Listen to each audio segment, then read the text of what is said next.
First off, I'd like to thank all those that are here today. We appreciate you being a part of our community and a part of our future. One item of business, if you have not signed in, we do expect you to do that. And we ask that for really one reason and one reason only. We just like to have a total count at the end. So if you haven't signed in, make sure you do that before the end of tonight's program. Make sure that everything is functioning.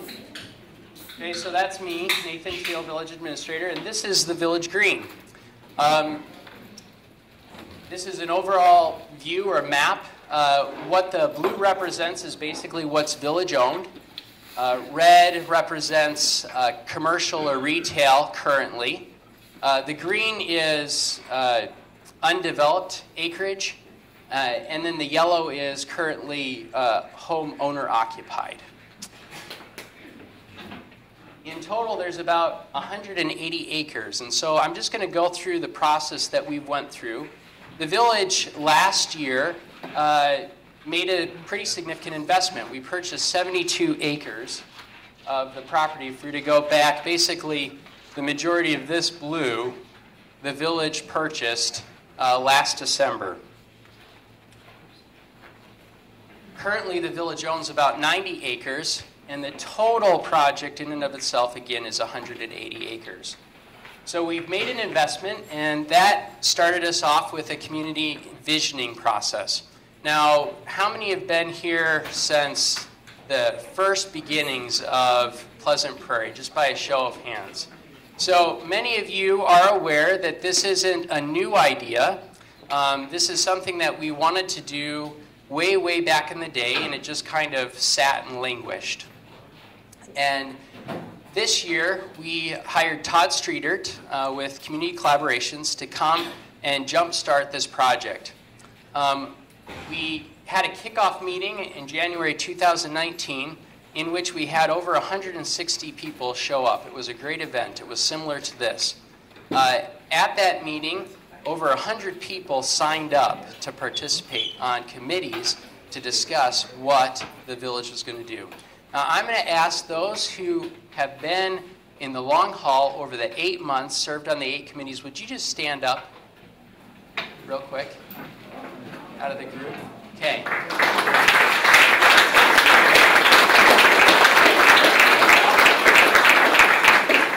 I didn't even have to ask. Do you guys realize how awesome you are? And I want to say that out loud. I didn't even need to clap, but I want you to know that inside of me, I am clapping and extremely grateful for the countless hours that you guys have put towards this project. I'm hopeful Todd has been keeping track of all the volunteer hours, and he can maybe talk about that a little bit later. But basically, we've had about 40 core participants from the beginning to the end. That's incredible. To think over 8 months, we had 40 participants meeting every other Thursday, and oftentimes in the Thursdays or the weeks in between, to discuss their plans, their concepts, and ideas. Next steps. So August 2019, the 9th, we have a request for qualifications, a deadline that's due. We've sent out requests, or kind of basically an RFQ to developers, builders, architects, and planners to basically get their take on how they see the next steps going forward. We've invited them to this meeting. Some may even be here in attendance. And we hope to get their feedback as far as what they would want to do or their plan for implementation moving forward. We're hopeful to have a master developer or at least a master planner in hand by September 2019. And over the next few months, we'll have a significant project to work on, with a phased development hopefully beginning in spring of 2020. Now that's aggressive, I know, but we like being aggressive here in Pleasant Prairie. And it's better than what we've done the 20 years, 30 years ago. So the village has made an investment, and we want to make sure that this process happens. So without further ado, I'm going to turn time over to Todd Streetert, who kind of was the facilitator of this whole process, and he's going to introduce the several committees, and we're going to have a wonderful set of presentations this night. I got a sneak peek last week, and I'm going to just tell you, you will be impressed. So with that, Todd. Thank you, Nathan.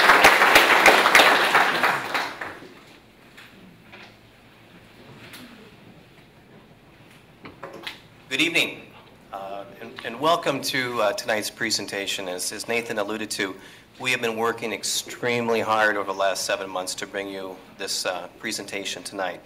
But first, I want to thank the village board and staff for approving this opportunity to actually come about and to make this committee, this process available to the Village Green Center project.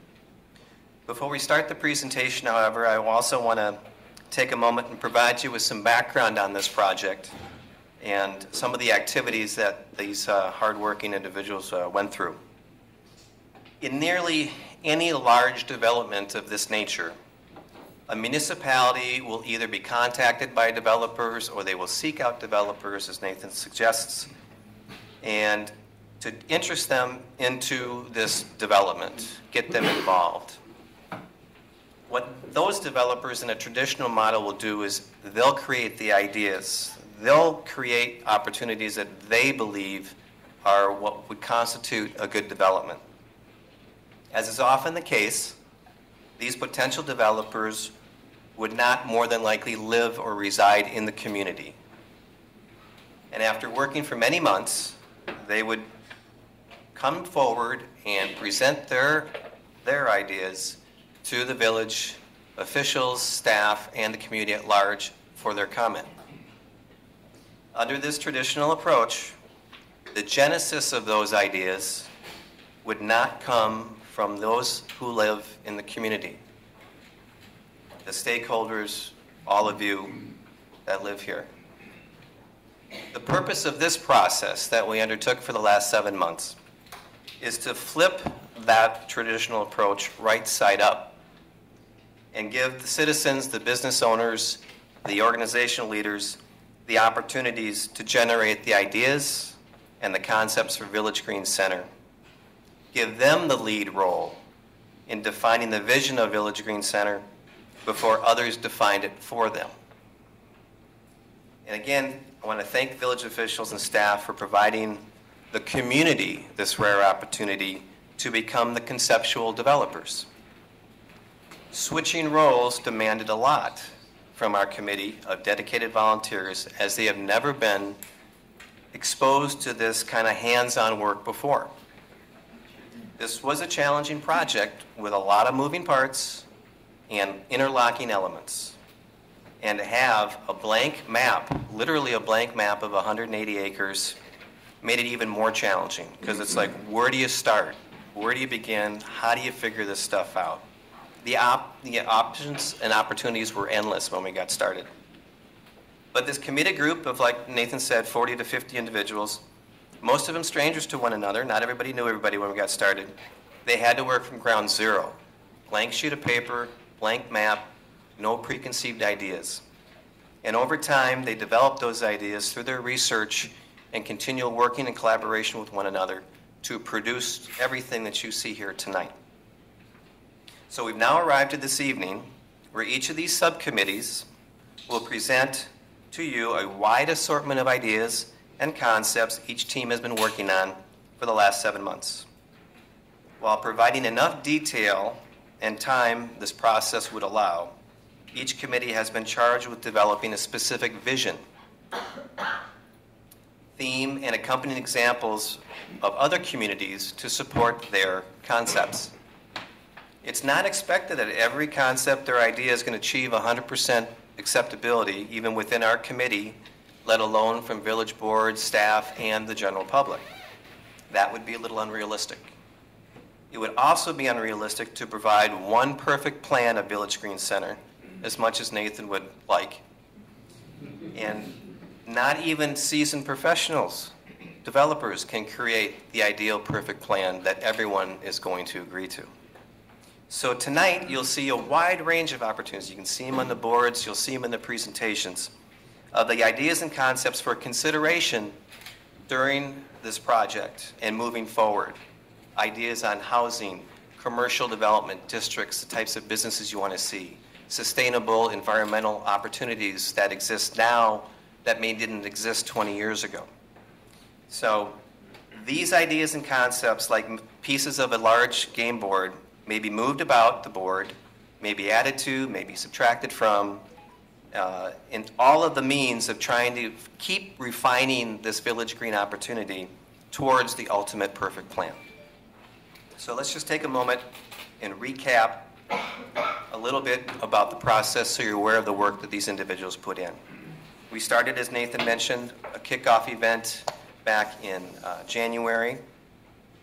At that event, we had large poster boards. We have 8 subcommittees, so each of these boards defined the context, the scope of work, and the responsibilities of each of these subcommittees. This is a list of the subcommittees that we'll be hearing from tonight. We wanted to bring life to this project, so we created these names. We didn't want them to be traditionally plain or dry. We wanted to make sure that they're relevant to anybody and everyone in the community. We then moved right ahead and we started getting the community really busy, just starting to scope out ideas just from day one. We had lots of presentations. We had 4 or 5 different presentations that came in and helped educate our committee on various aspects of development and planning.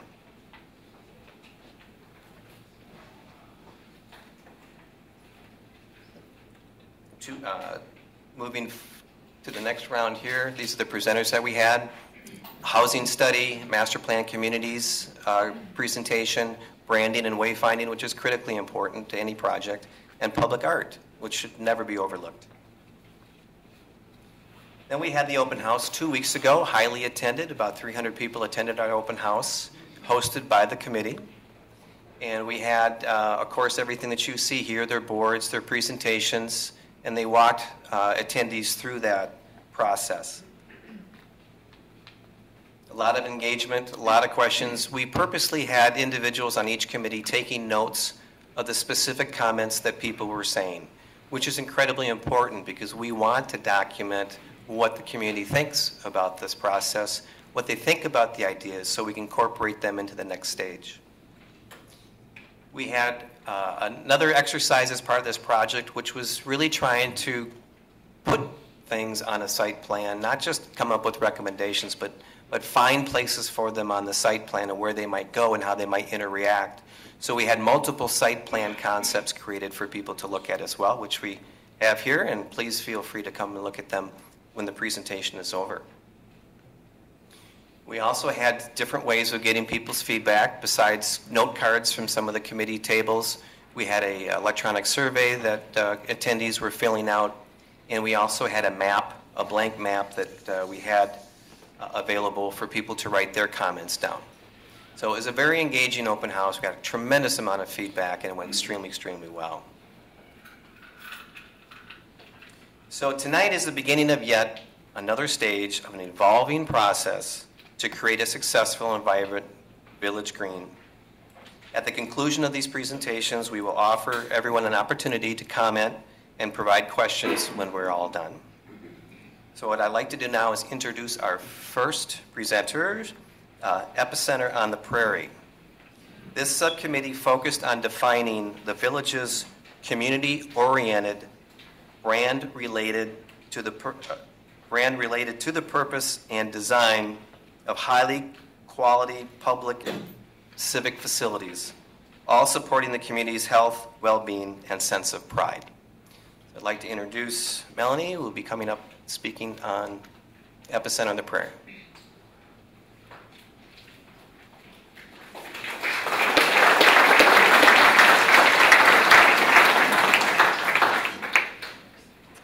Good evening. As Todd said, I'm Melanie Neil. I am a resident here in Pleasant Prairie. Actually, I live in the neighborhood right behind the Village Hall, and have been volunteering as a part of the Epicenter on the Prairie committee for the last several months. And actually, before we get started, if I could just take a moment and have the committee members that were able to attend this evening stand up just to acknowledge the amount of time that they've dedicated to the success of our community.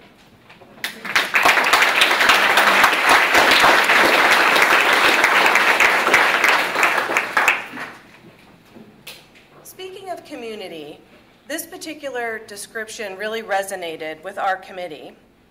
The sense of belonging and acceptance, regardless of age, beliefs, and background, and the ability of a group to welcome everyone's creativity.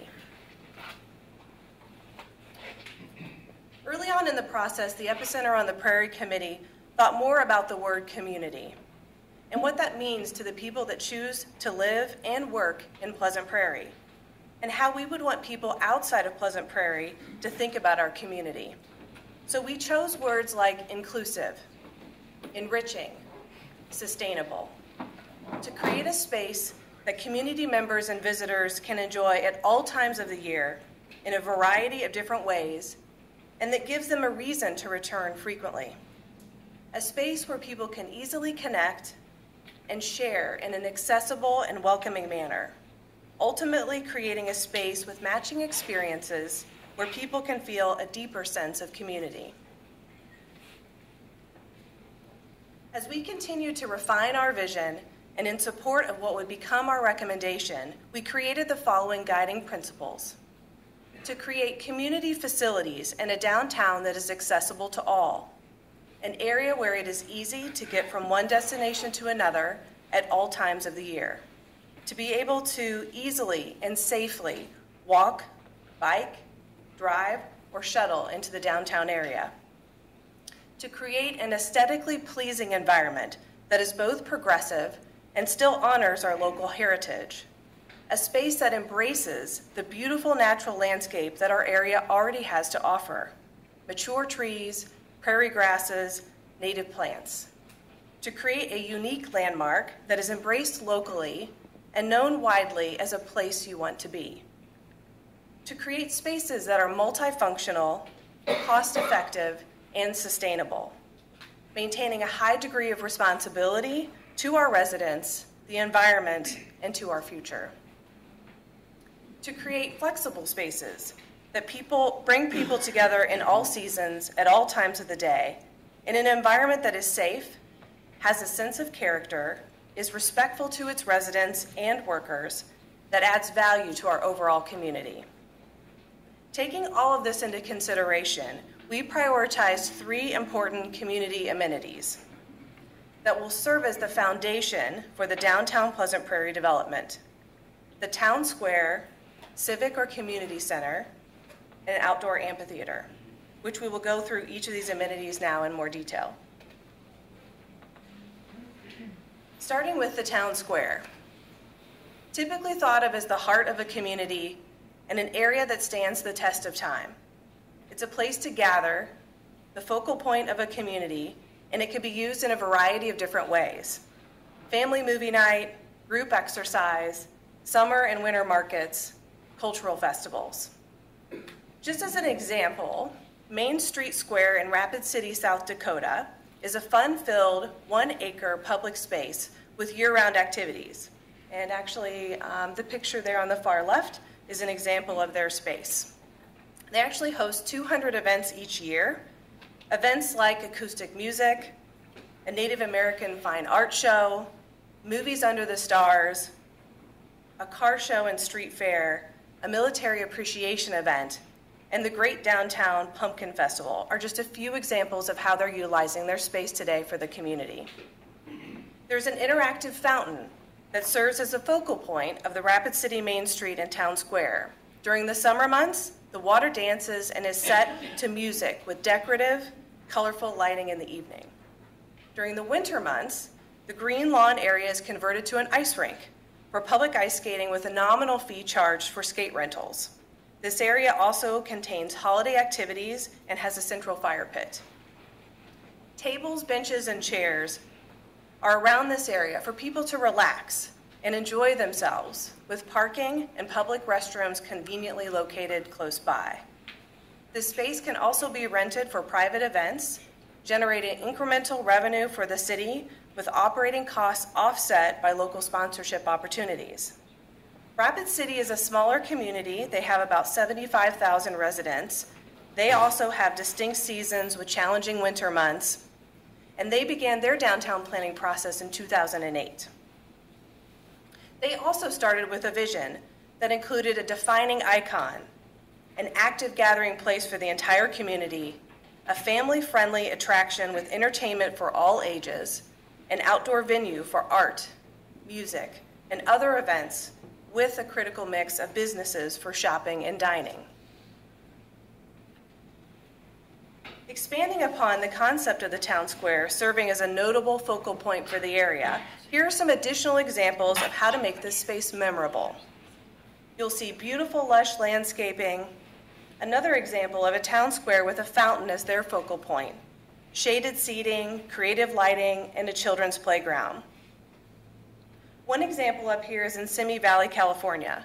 Their objective was to create a gathering place where neighbors and friends could come together to unwind in an open, communal space.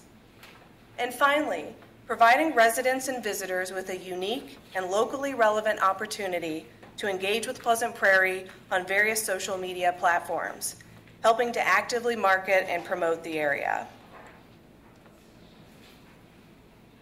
The second amenity that we feel our community would greatly benefit from is a civic or community center, a space that would be truly enriching, progressive, and serve as an anchor for our downtown space. This type of facility could house a number of different local amenities, an auditorium that could host various cultural or educational experiences that could also be rented out for private events, a senior center, public meeting spaces, and even potential for a smaller Art Plex East location. Within the Civic Center, a modern library space could house a quaint cafe or outdoor patio where you can enjoy a leisurely cup of coffee while reading a book from the library or from your Kindle, encouraging multimedia and high-tech experiences. Possibly a makerspace where community members can try out new technologies or work on a personal project. Training rooms that could support a variety of different classes. These are all examples that exist today in other communities and are successfully utilized by residents and visitors.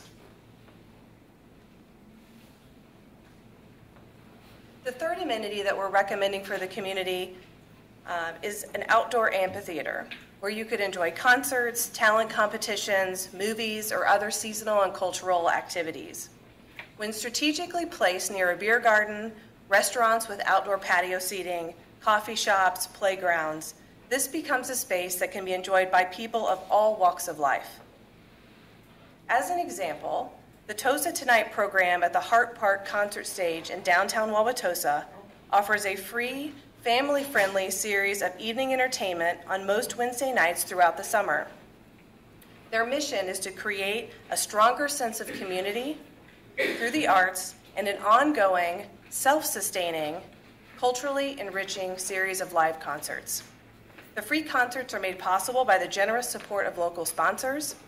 Local restaurants set up concerts to sell food and drink, and the space can also be rented for a fee.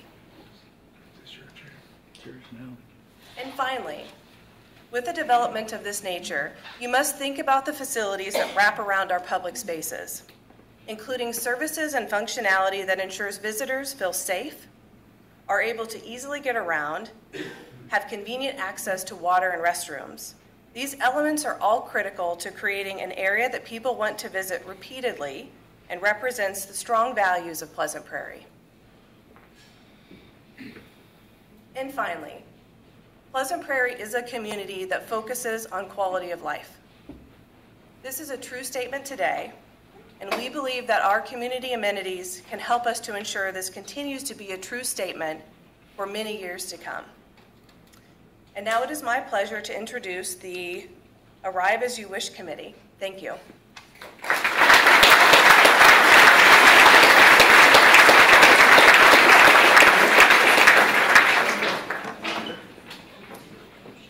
Thank you, Melanie. Appreciate it. Great job.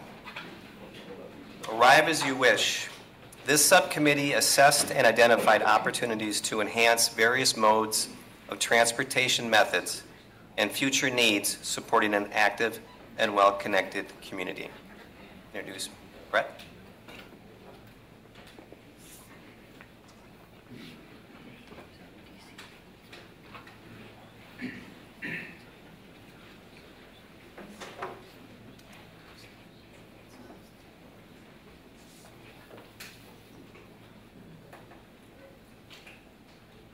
Good evening. My name is Brett Brandenburg.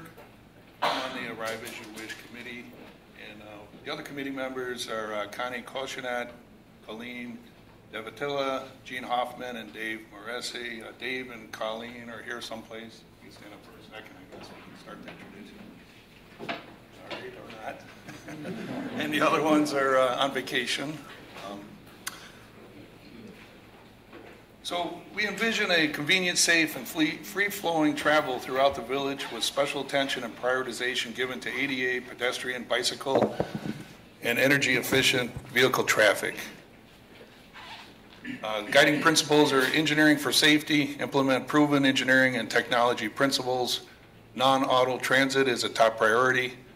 Design roads, paths, and sidewalks that encourage walking, biking, transit alternatives other than motor vehicles.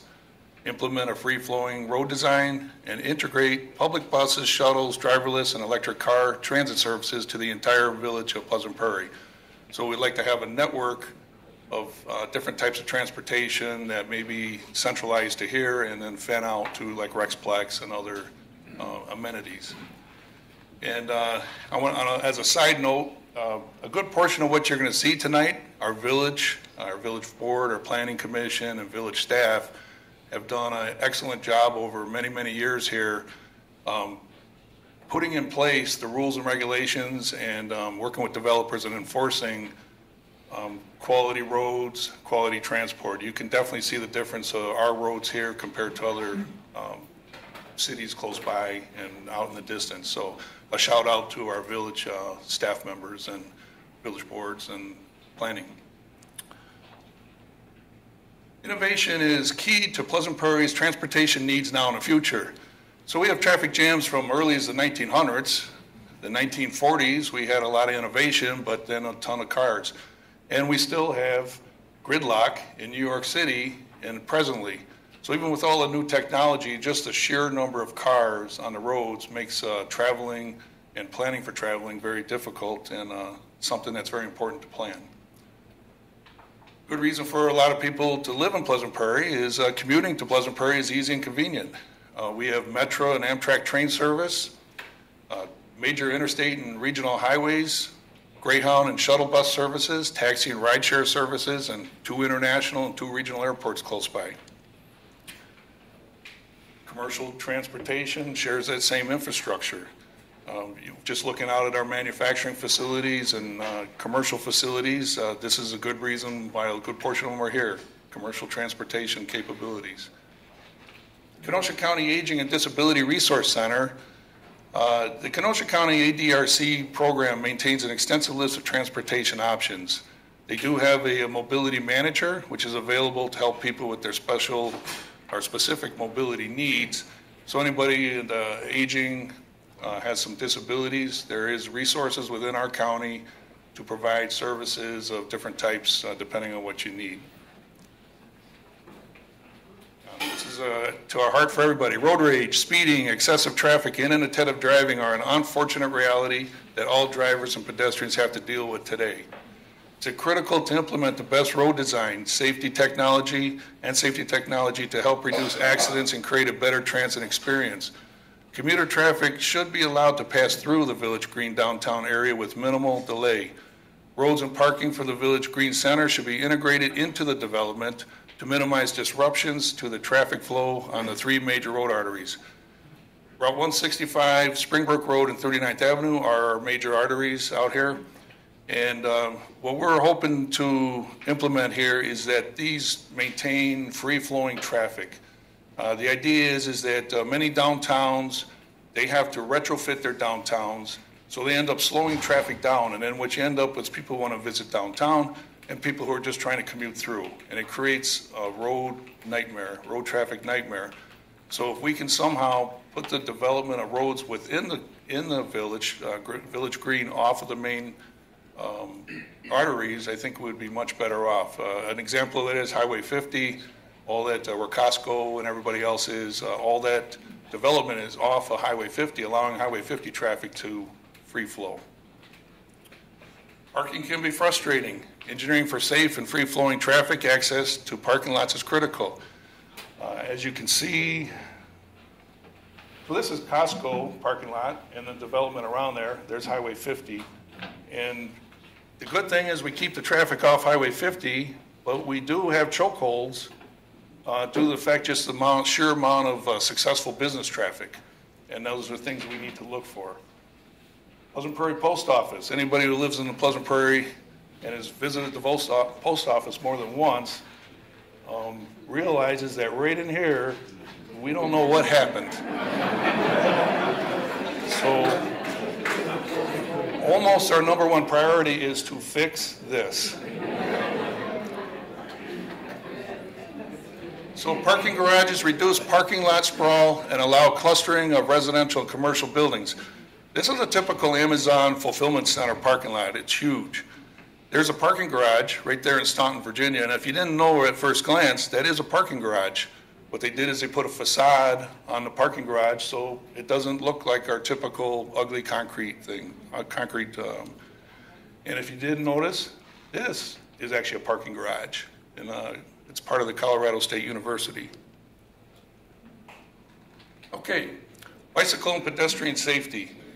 Now, well, one of the ideas here is to protect bike and pedestrian paths. If you notice here, there's a separation of the bicycle paths and the sidewalks from the traffic lanes. This city here, they move their parking off the curb, out one lane, and then they allowed a protective bike path. That's popular. There's a disadvantage of it because you do lose a travel lane, but you do protect the bikes. Bike box. I haven't seen that around here, but a lot of places are implementing this. Using a bike box allows the bikes to move up to the front of the traffic, clear the intersections before the cars, makes it a little safer of travel for the pedestrian or for the bicyclist. Crosswalk safety. Now, we've all been through school zones and we know how difficult it is to get traffic to slow down. Same thing with just simple crosswalks. There are new technologies out there, and here is an example of some LEDs of a variety of types. They got actually white LEDs in the stripes. They got individual LEDs in the road, and this would definitely greatly improve some of the visibility on the crosswalks. And there's an example of one in use. Now, we don't know how this development, as Todd said, is going to ultimately pan out, but in the event that part of it becomes the need for a pedestrian or bike bridge, we don't have to stand for the old metal rusted ones we see all over the place. There's plenty of functional architectural design pedestrian and bike bridge examples out there, and that can be considered. We want to encourage non-motorized and electric motor transportation, bike rentals, scooter rentals, Segway rentals, and in roads and paths big enough to allow their use would encourage people to get out their cars and actually walk around and ride around. Another big theme in our committee is mobility-friendly roads and paths. We want to be a little more than just simply ADA compliant. We would like our bikes and paths and our roadways, our crosswalks to be friendly to the ADA, to the elderly, to the kids, to the ladies in the strollers. We want it to be not simply addressing this problem here with a bad curb, because that's law, but we want to make it so that a family with someone with special needs, a disability, or what have you, can actually go out and enjoy themselves, just like any able-bodied family. And that, I think, is important, and we want to make sure that transpires. Well, it's been nice and hot lately, but guess what? In a few short months, here we are.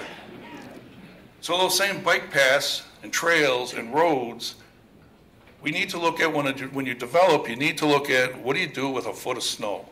Because as you all know, where does the foot of snow go? We want to clear the roadway. So it goes in the parking lot, and it goes on the trails, and it goes on the curbs and on the sidewalks. Well, then you just 100% defeat all your mobility and access concerns that you had. So we need a place to consider that, because we do get a foot of snow occasionally, so that everybody can enjoy the winter. To encourage electric cars, we can get some stanchions built up, or these little posts here that have electric plug-ins. Typically, you put your credit card in, you get to use some electricity. all of us are sitting right here. So more than likely, everybody in this room has got to travel around a roundabout today, at least one or two. Now the village and the state has put these roundabouts in. It goes with our free-flowing concept. The whole idea of these roundabouts is to get traffic to flow, but the main thing is if you look up here, there's 32 conflict points on a standard intersection, while there's only 8 on a roundabout. So the idea is if people would drive the speed you're supposed to through there, is you would more than likely reduce a conflict, number one, and if there was an accident, the severity of it would be much less. Another thing that could be considered here, because once this development starts, we're going to have roads in and off of the main arteries. So here's an example of what they call a reduced conflict or J-turn intersection. The whole idea is to avoid left turns onto busy intersections. So when you come out of an intersection, you would take a right, and then you would go down the road and make a U-turn and come back. So there's an example of a U-turn up here. The whole idea, again, is to reduce conflict. If there's an accident, hopefully it's a less severe, and you reduce some backups. Street profiles. Now, the village uses on a typical residential road 32-foot curb-to-curb alignment. You have essentially 2 drive lanes in a residential, 2 drive lanes and 2 parking lanes, which is a great thing. However, we all know that people who ride bikes, especially adults and older teens, will not ride on the sidewalks. So let's make bike paths. You add 6 feet on either side on residential, commercial, streets, and we can eliminate a lot of issues and encourage bike riding by having the extra paths. Here's an example of, this is actually Rockville, Maryland. They redid their downtown. It's beautiful downtown. The problem they got is they built the downtown on an existing footprint. You can't add 12 more feet of road. So the bikes and the cars have to share the road. We have the capability in this development to eliminate that issue. You have 2 travel lanes, 2 bike lanes on either side, and you still got parking or a commuter lane for a bus or what have you. So that would be something definitely to consider to encourage people to get out and bike and get off the sidewalks and get out of the main travel lanes. All right, so one thing we were asked about is, well, what do you think about the 39th Avenue street concept that the village designed? And we think it's good. So we encourage that that same type of concept the theme would go throughout the village green, with the addition of, and it's probably already in the plan, but hopefully some bike paths on the outside of the existing sidewalks there. Here's just an example of some landscaping that could be done in some of the open space and possibly along some of the bike paths. Traffic solutions. Currently, in the University of Wisconsin-Madison campus, this is a driverless electric vehicle, and they have been testing and will be testing it for a period of time. Once that testing and it becomes hopefully it'll be successful, then this is something maybe the village could implement. Bring it in the village green and use it as a shuttle between the Art Plex and downtown here initially, and possibly who knows what could happen after that. So that's something we want to, as this development, we want to keep a hold on that possibility there at some point when the technology gets a little more up to date. The alternative to that, a lot of stoplights. All right, so this is a little aside. Pleasant Prairie has a rich railroad history. We have 3 major railroads that go through our village. We've got the Union Pacific line, we got the Canadian, and we also have where Metro runs, over on the lake. Now, Pleasant Prairie Historical Society has a whole bunch of information on the past history. There used to be a KD line, it was a milk line out that went from here out to Rockford. The North Shore line, which is now the bike trail that runs north and south, that was abandoned many years back. The reason I put this Union Pacific big boy This is a picture for all, is there railroad enthusiasts in here? It's got to be one. This train is Big Boy, Union Pacific Big Boy 4014. Tomorrow, Pleasant Prairie will be part of history because this train will pass through the Union Pacific line tomorrow morning. So if you can look on the website and find out exactly where it'll be and what time. It's not stopping. It's going from Butler, Wisconsin to West Chicago, Illinois, but it will be traveling down the Union Pacific line. Find a safe spot and watch that baby go by. All right, in conclusion, prioritizing pedestrian, bicycle, and ADA access on all roads and paths is essential to creating a fun and welcoming environment for everyone. Success will be measured when people return to the Village Green Center just to enjoy the transportation infrastructure. Thank you.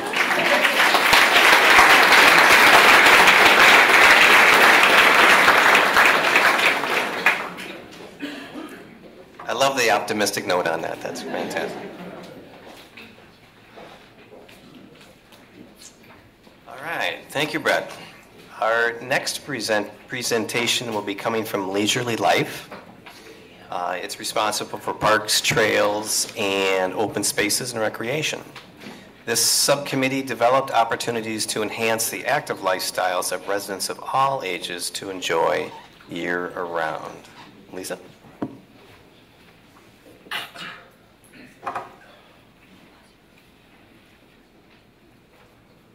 Hello, everybody. My name is Lisa Dretsky. I just want to call out the great committee members that I had the last 8 months. If you guys could stand up.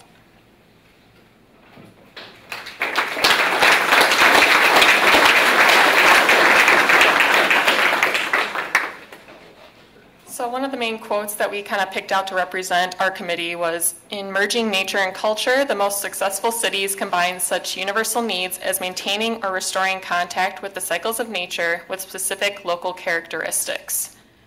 Our vision for the committee was to provide, protect, and promote our outstanding natural environment, providing places and recreational opportunities for all people and abilities to gather, celebrate, contemplate, and engage in activities that promote health and well-being, community, and the environment year-round.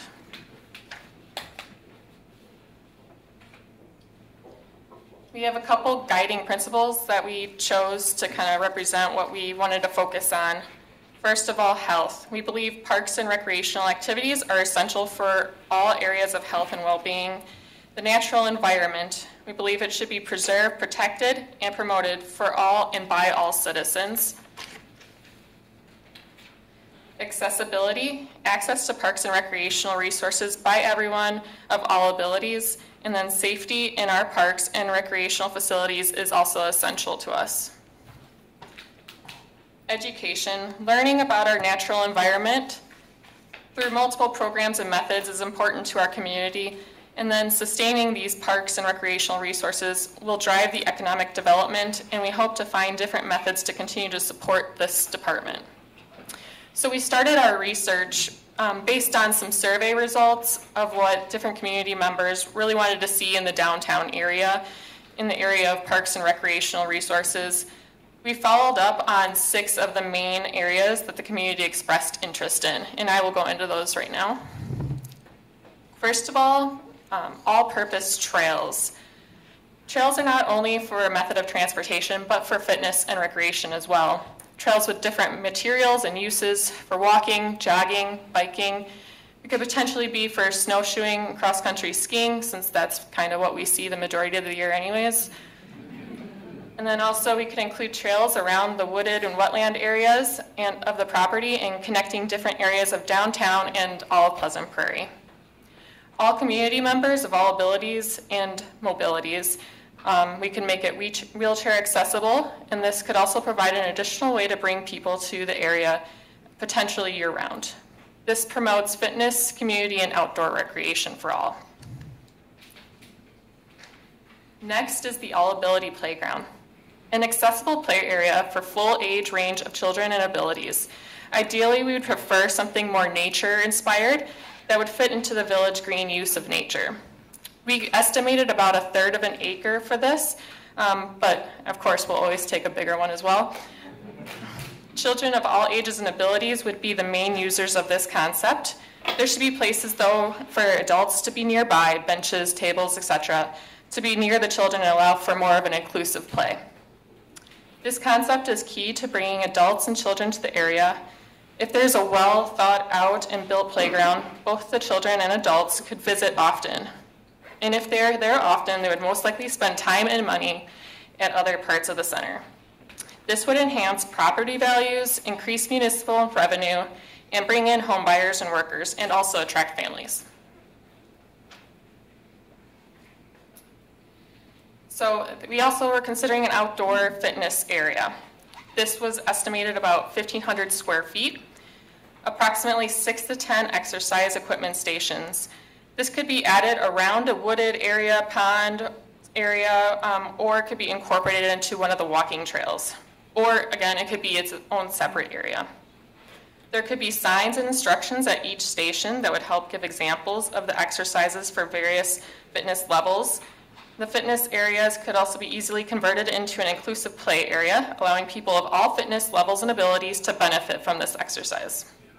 This would attract a wide variety of users from older kids, teens, and adults at various fitness levels.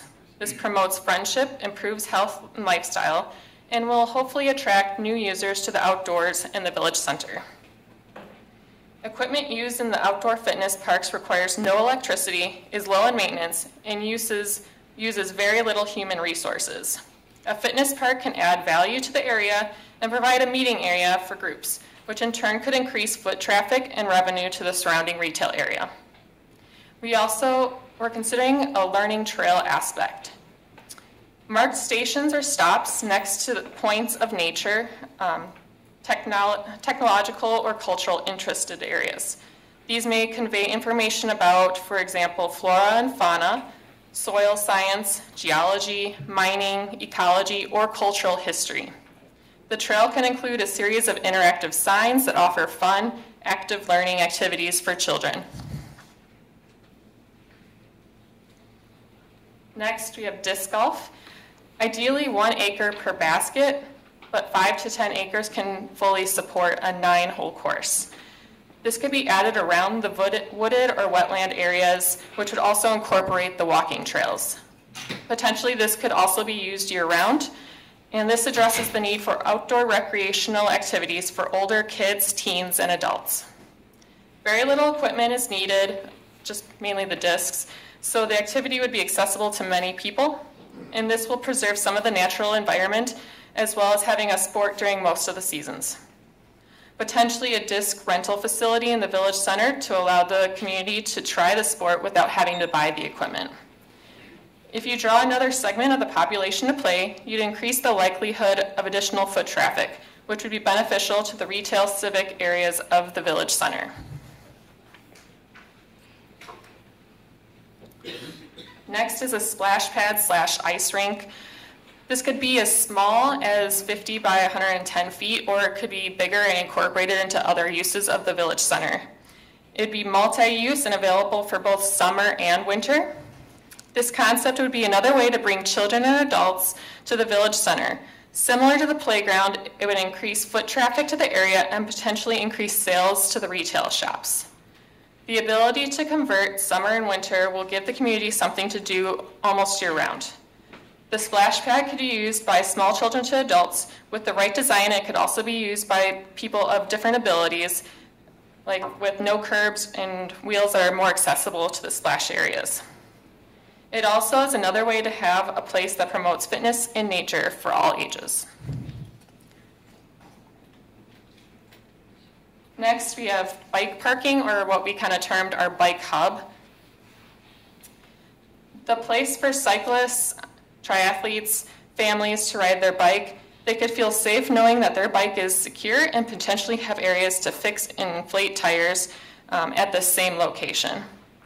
We estimate under a ½ acre for something like this, and it could be a place for people to hop on and off the connecting trails and potentially hold and lock their bikes while they're downtown. This not only addresses one of the modes of transportation that brings people to the area, but also implementation of healthy recreational activities and the safety of the downtown area. The hub parking area would allow people the ability to stop at the downtown shops rather than bike on by. This bike hub parking would even be a draw with all the triathlons and cyclist community in the area that we already have developed here. It would also integrate very well if a bike shop opened up downtown. It could implement the nature aspect with designs like the slides on the below side that have garden beds connected to them. Lastly, I want to go over a quick survey that we put together at the open house. We covered the 6 areas into a survey, and we asked people that stopped at our booth to pick their top 3 favorites. And we also encouraged people to express any additional aspects of recreational activities that they'd like to see in the downtown. We had 64 people complete the survey, and the top vote was, of course, the trails and learning trail. It was followed by the splash pad and ice rink, then the all-ability playground, the bike parking and hub, outdoor fitness, and then lastly, disc golf. Though I would suggest that this number might be low based on the demographic of people that were taking the survey that day.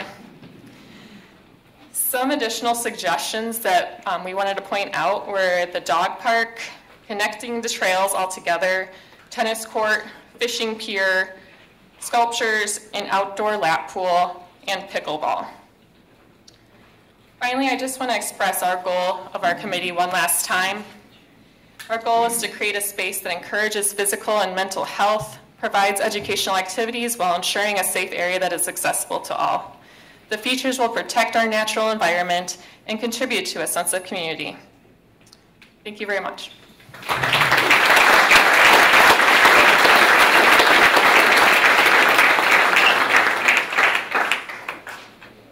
Thank you, Lisa. Great job. Our next subcommittee to present is going to be Earthly Relations, and they're responsible for sustainable development of land and structures. This subcommittee identified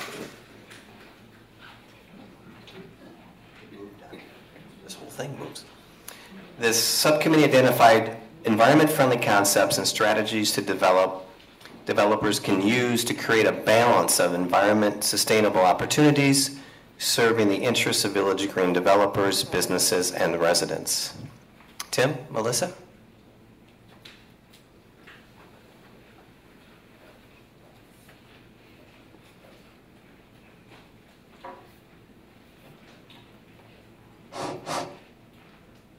Good evening. Thank you for your time. I am Tim. This is Alyssa, who will be helping me out and timing me. One of my group members, John, is in the back.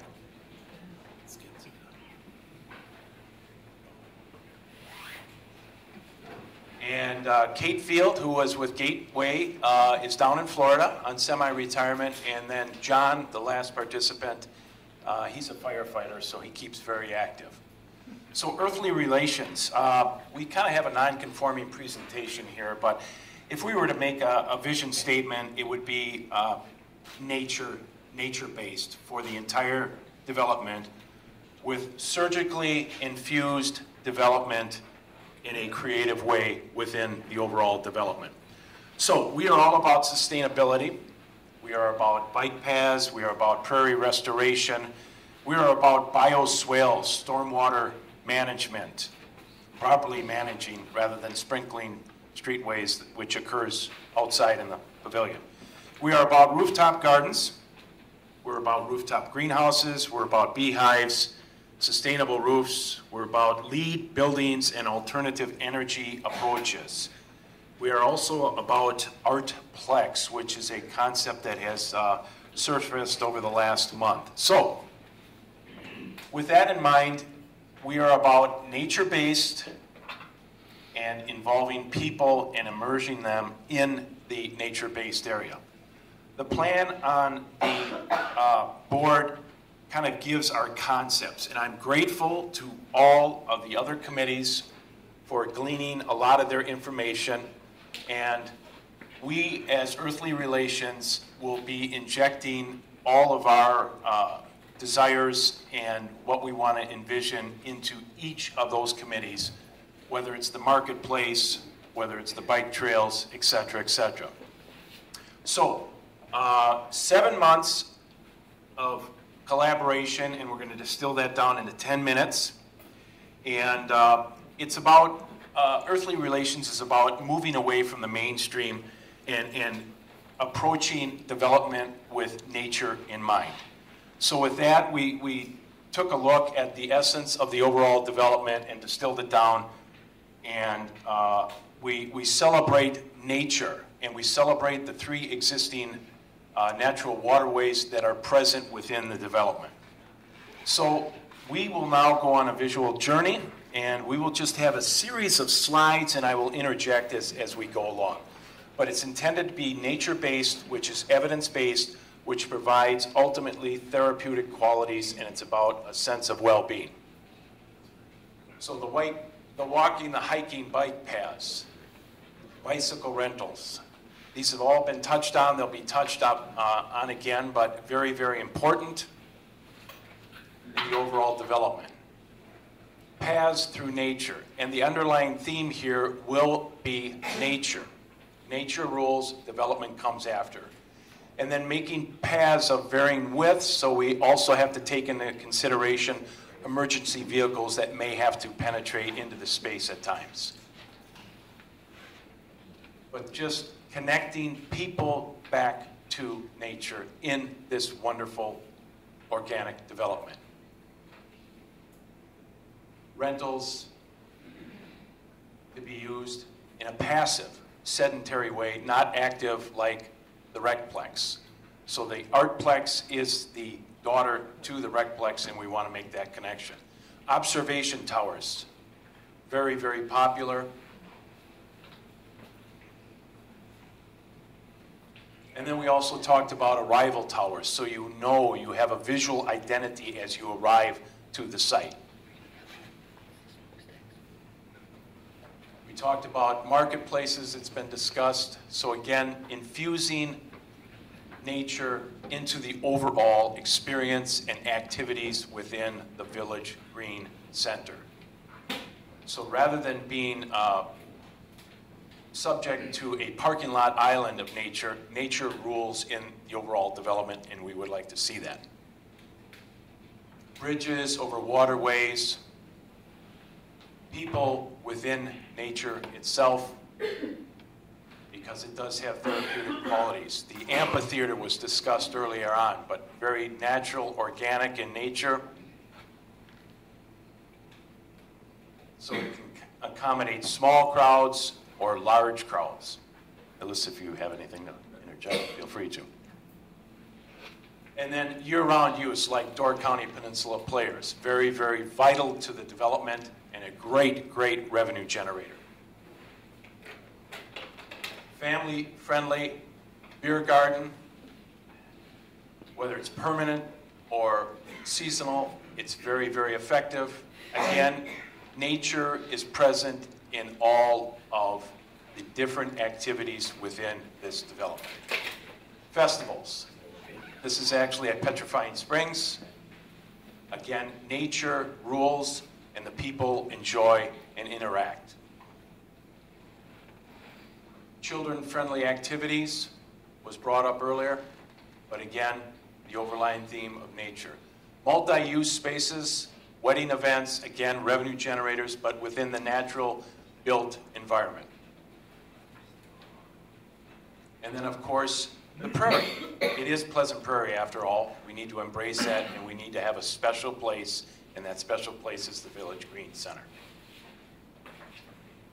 They are currently going through restoration at the Art Plex, and the Chickawaukee Prairie is iconic in nature, so we need to embrace that and inject that into the overall development to make it sustainable for posterity's sake and not redeveloped in 13 years. So talked about bioswales, stormwater management, extremely important. These systems will literally cleanse the water if properly designed and engineered to be better than the quality of water coming out of a tap, and including all of those stormwater management ideas within the built environment through the use of bioswales, biofilters, and just waterways. the Market Square downtown, again, incorporating nature into it on a regular basis. Small businesses only, we would like to see the local people, as one person said, if you can drive and find it in the Pleasant Prairie or elsewhere, we don't need it in the Village Green Center.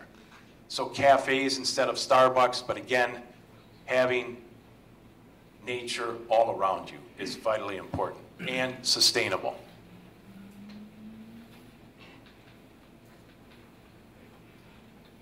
And then featuring the local artisans and crafts.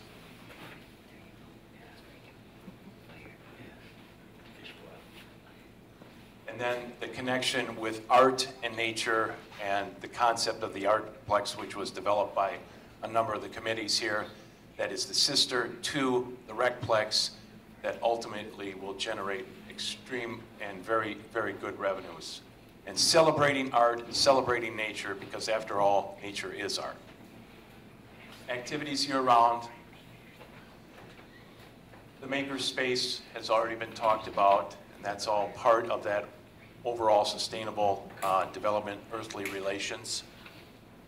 The boutique hotel example, Union South, Madison, Wisconsin, we envision the multifunctional spaces and then ultimately having these corporate retreats, these educational opportunities so people can be educated, enjoy, and reconnect with nature, which has its inherent therapeutic qualities.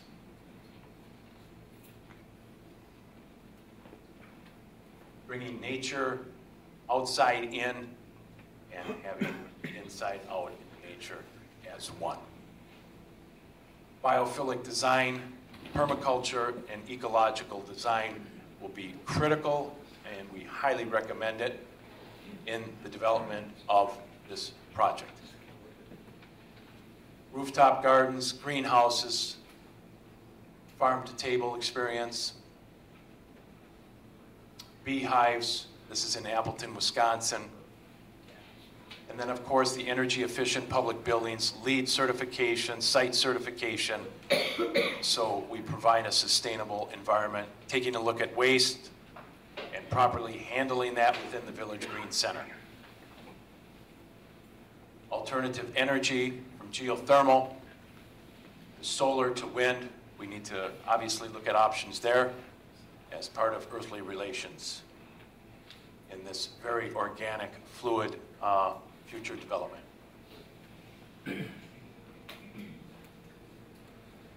The land ethic, as Aldo Leopold talked about, it's the 70th anniversary of a Sand County Almanac.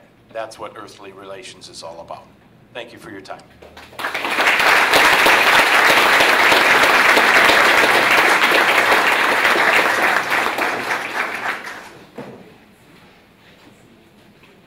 Thank you, Tim.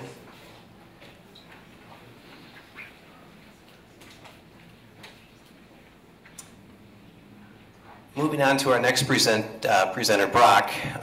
We created a kind of a task force called the Site Plan Team. In this last presentation, of course, you saw one site plan concept focusing on land use design as an environmental and a sustainability centric. In an effort to create an additional site plan concepts that you see up here, we wanted the site plan team or a multi-task force to create what would be considered more traditional site plans that most people are probably used to seeing during different development phases on different places where some of these improvements and ideas will be placed. So I introduce Brock.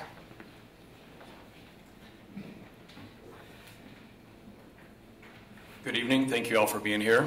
I want to definitely thank Todd for bringing everybody in this group together. He did an amazing job with all these different concepts and groups.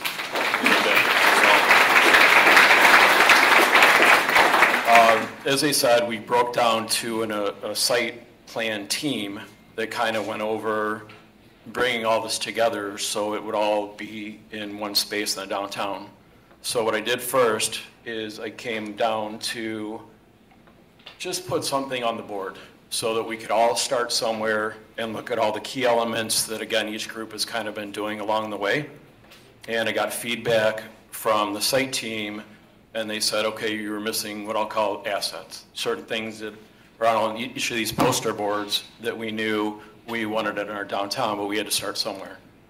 So from there, well, let me go back one step.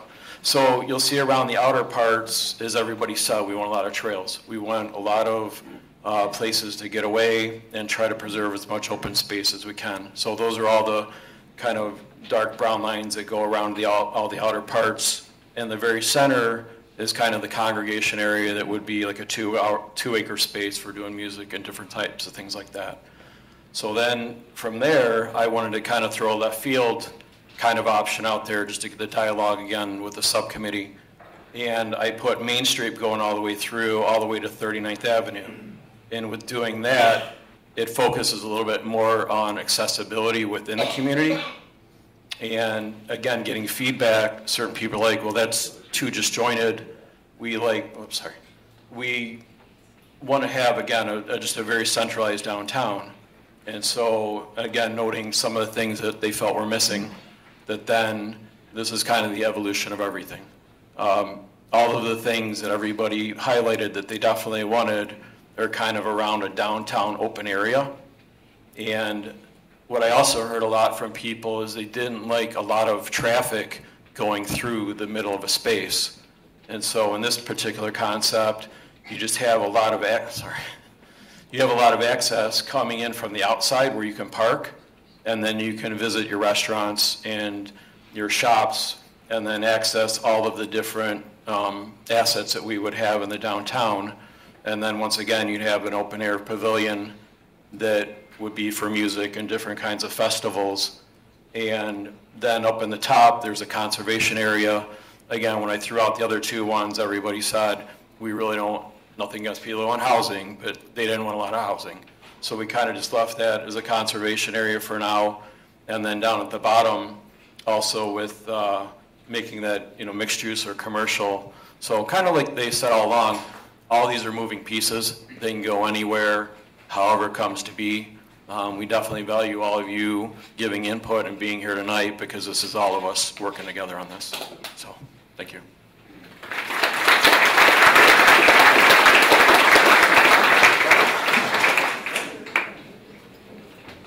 Thank you, Brock.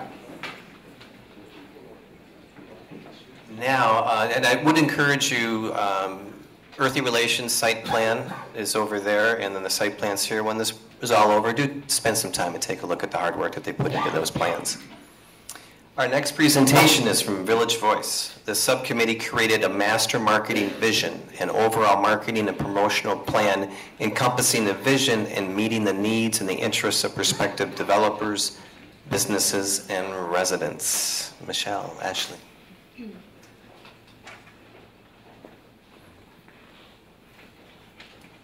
Thank you, Todd. Thank you, everybody, for coming tonight. Appreciate seeing you here. Thank you also to the village leadership for taking this approach and offering this opportunity. It's been a great experience, thanks to Todd's facilitation, and really appreciate the opportunity to talk to you tonight about the marketing vision that we've put together. I'm Michelle Burnett, one of the members of the marketing, our Village Voice subcommittee, also with Ashley Henricks, Sierra Miller, Danielle George, Jennifer Hansen, and Julie Mayhew. And I didn't see if anybody else was able to make it here tonight. I know we have a few people away at this time of year. But if they're here, could you please stand? I didn't think so. Okay. Anyway, moving forward. Our committee focus, as Todd said, was to create a master marketing vision, going back, that meets the needs of all the current and prospective stakeholders. This quote from Leo Burnett, who was an American advertising executive, we thought said it all in terms of marketing. Make it simple, make it memorable, make it inviting to look at, make it fun. And I think also kind of pertains to what we're trying to do with downtown Pleasant Prairie development. And Leo Burnett was responsible for some of the most memorable advertising campaigns and characters in the 20th century. You can think of Tony the Tiger, Flying the Friendly Skies, or the Allstate Good Hands campaign. that I think is still running today. So, but since Leo passed away, prior to the advent of some of the technology we have today and the further development of technology, we would also encourage the village, as we see the vision of the marketing, to be interactive, downloadable, searchable, and engaging. Our vision includes equal emphasis on the use of state-of-the-art technology, this is just hard. I'll stand this. Is this all right? Sorry. A variety of media, and then forging and fostering strategic relationships and partnerships, because that's really the way to build a network for ourselves to keep the word out and to inform people about the process and the project and everything that will be going on in the downtown area in the future.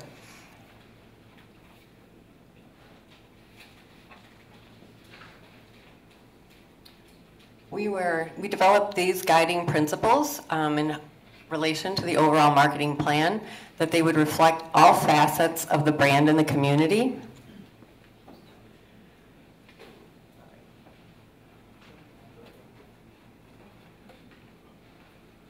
I'm going to try not to touch that anymore.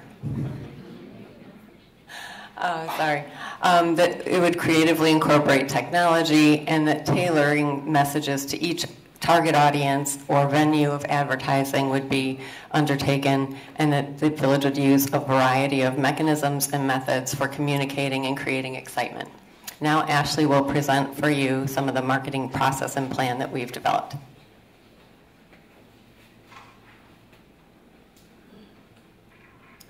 So as Michelle mentioned, part of our committee was obviously focused on how we would market this concept to a variety of different audiences. So we felt that marketing downtown and Pleasant Prairie gives you a couple of opportunities. One, it's going to be a destination where you connect with people, nature, and art. And I think you've seen a lot of that already in the presentations, especially the nature piece. It would be a unique collection of gathering places, activities, shopping, dining, and once again, those natural habitats that reflect both the history of Pleasant Prairie as well as the future of Pleasant Prairie. And we will be promoting the idea that this is an opportunity to build your future in a welcoming community that combines small town comfort with a vibrant, healthy lifestyle, sustainable, future-focused setting that, again, is connecting those three pieces, the people, nature, and art. And our focus then would be that Pleasant Prairie and downtown is the place to live, work, play, and grow. And the challenge, of course, with marketing this concept is that we have multiple target audiences, and those would include builders and developers, business owners of all sizes, employers, residents, and then, of course, all the visitors that come here every day. So as part of our marketing plan process, the first step, obviously, we want to research our prospects. Who are the targets that we're trying to reach? As I mentioned, we would be looking at builders, developers, investors, residents, and then how do we most effectively reach those? What are the best practices out there? What are the marketing trends right now? And then, of course, creating an action plan for communicating the advantages of investing in Pleasant Prairie. And to continue that process, we will be developing materials tailored to each audience, different forms of communication, again, depending on whether you're a developer, a resident, or someone coming here for the first time. There is a plethora of data on Pleasant Prairie that's already existing, so we would be using that, incorporating that into our customized marketing pieces, and then, of course, the follow-up is essential as well. And we looked at 3 different areas geographically that we would be targeting. That includes the local market, the regional, and then obviously the Chicago-Milwaukee corridor, developing action plans and materials for each of these tiers. And as part of that, developing relationships with very key institutions, organizations, businesses, and individuals. A huge piece of this, obviously, is the branding. You can see that we kind of started that in the top left corner of all these presentations is the Designing Downtown Pleasant Prairie logo. That will be discussed a little bit more later. But obviously with branding, you want to make sure that it's consistent and cohesive no matter what media you're using, whether that's print, online, electronic, billboards, banners. So the name, the logo, the color scheme, the style guide, all has to be consistent throughout. And you want to really make sure that it reflects the developments that are integral to our vision for Pleasant Prairie. And this is just, again, discussing whether you're looking at typical digital advertising or even on a larger scale at the arenas nearby. It has to be consistent. And some folks also really prefer the print information, whether it's newsletters from the village, the Kenosha News, signage, banners. They would all be following a style guide with color, consistency, logo, etc. And these are just some examples of ads and flyers that really pop and really have a lot of color to them. And then also we obviously are looking at electronic advertising. A website for downtown Pleasant Prairie social media obviously is huge. Looking at videos, interactive apps, which Michelle will touch base with shortly, and then search engine optimization. For the people who did come to the community open house a couple weeks ago, we had a very short survey. We wanted to find out how they got their information, whether it was electronic, print, etc., or email. So we only had 3 questions to make it short and sweet. What form of print, what form of electronic communication do you most follow? And then would you be interested, would you use a smart app that was specific to Pleasant Prairie? And you can see the results. The Kenosha News and the Pleasant Prairie website really were the top choices preferred by all the people who answered. And then the vast majority would absolutely be interested in a Pleasant Prairie specific app that would be developed to provide very up-to-date information on events, emergencies, activities to the downtown area. And then Michelle will talk more about that smart app. That way I can talk without being distracted.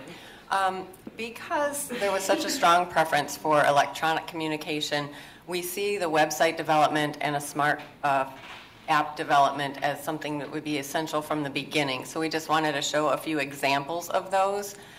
This allows information to get right in the hands of people, and you can communicate very directly. It's very user-friendly when it's searchable. You get up to the date, up to the minute information sometimes. People could opt in or out of push notifications or other alerts about events, sales, specials, dining experiences, and things going on in the downtown area. I'm going to show you 3 samples of website homepages. We looked at many. This is from one of the top 10 downtowns, and you can see they basically have 4 buttons.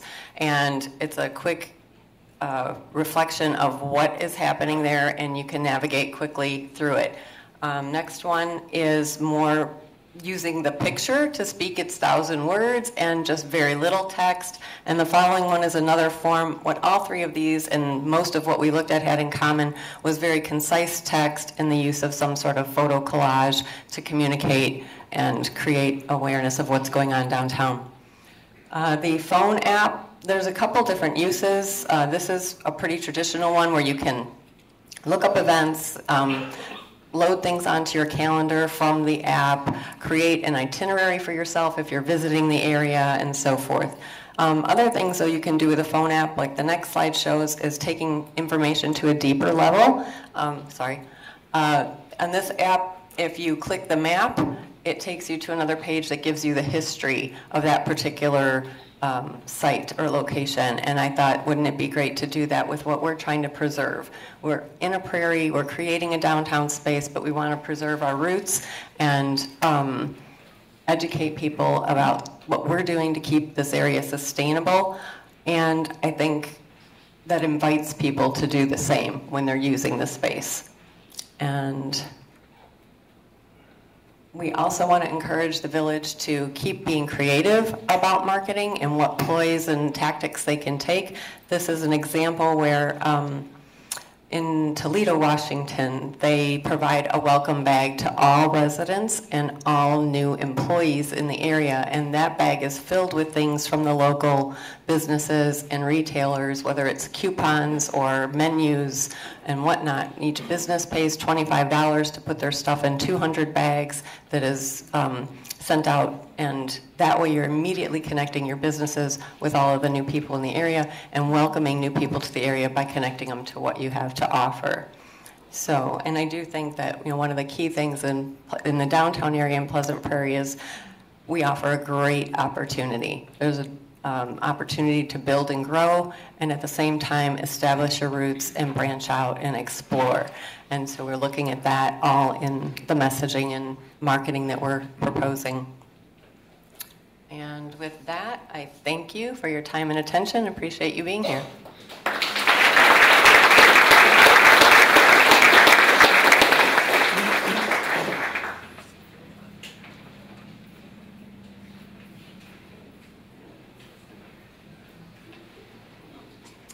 Thank you, Ashley and Michelle.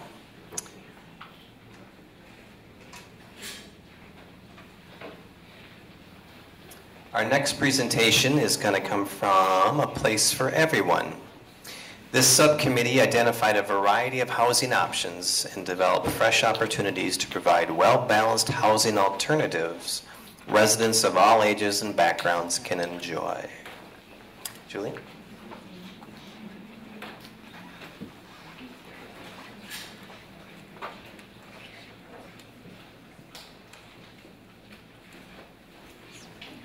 Good evening, everyone.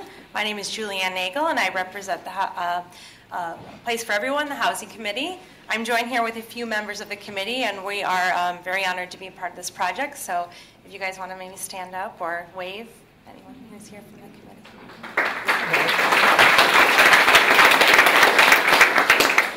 All right, so there's definitely a strong interest and a need to include housing in the project.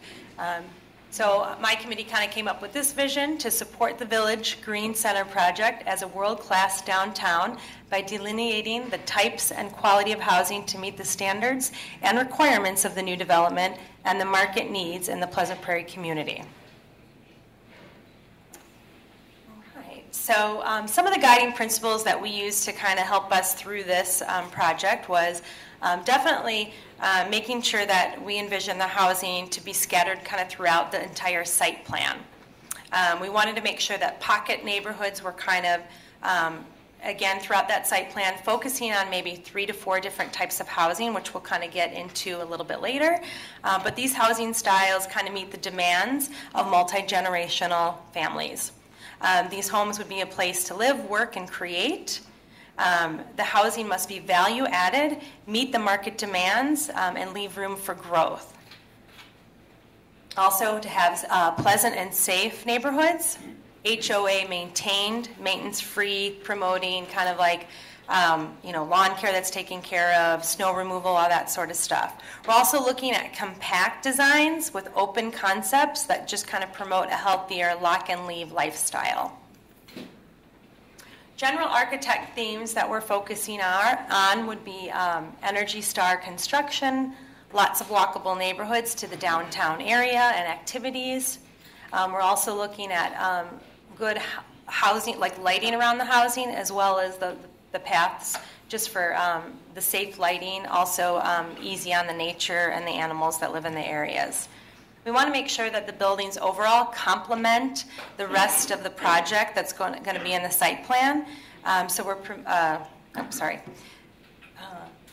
So 50% exterior materials of wood or stone. We've talked a lot about maybe the modern farmhouse styles, the craftsman, and the prairie style.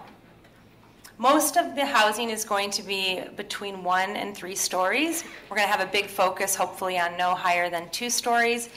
If we're looking at 3 stories, we want them kind of be in the low-lying areas. Most of the housing, again, have 1 to 2 garages. We want full basement for our dwellings and separate utilities as well. The recommendations that we came up with are going to be condos, row homes, townhomes, and apartments and lofts. So originally we kind of thought a lot about single-family homes or luxury homes, but I think once we met with the entire committee in this project, we helped kind of prioritize together what kind of housing should be here. And we decided as a larger group that we would focus on, again, condo, row homes, and townhomes. Apartments and lofts we want to keep in the downtown area. We want them to be around that retail, restaurant space, commercial space, kind of keep that the central hub, and as we kind of move away from the downtown area, then focus around the condos and townhomes and such. So we'll kind of go into that a little bit now.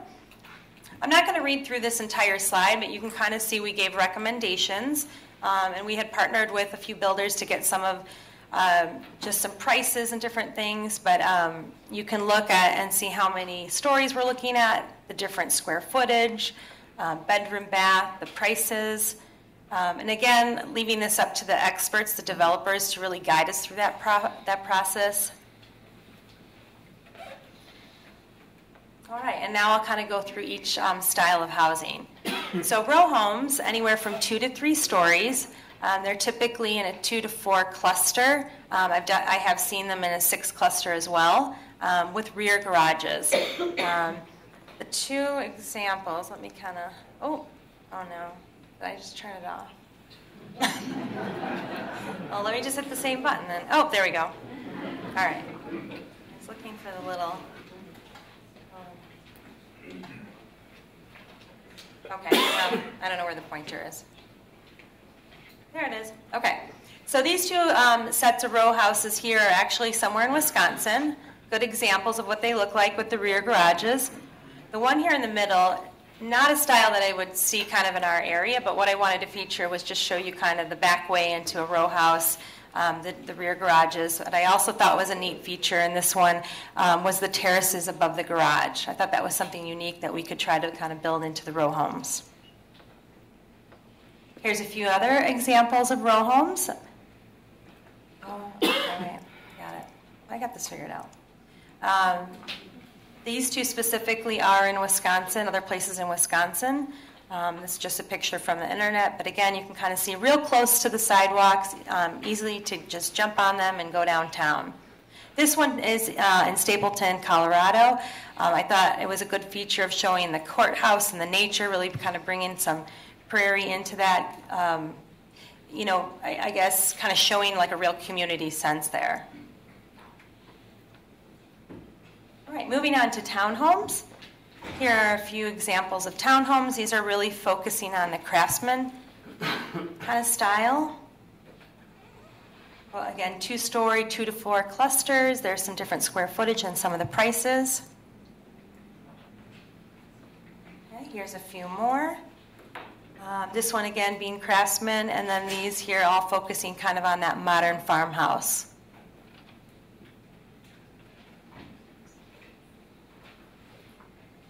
All right, and then also 2-unit ranch condos, a lot of side-by-side condos. Got a few examples of some square footage and pricing. These are specifically the cottages, which are just kind of bordering our site plan, I believe right over there.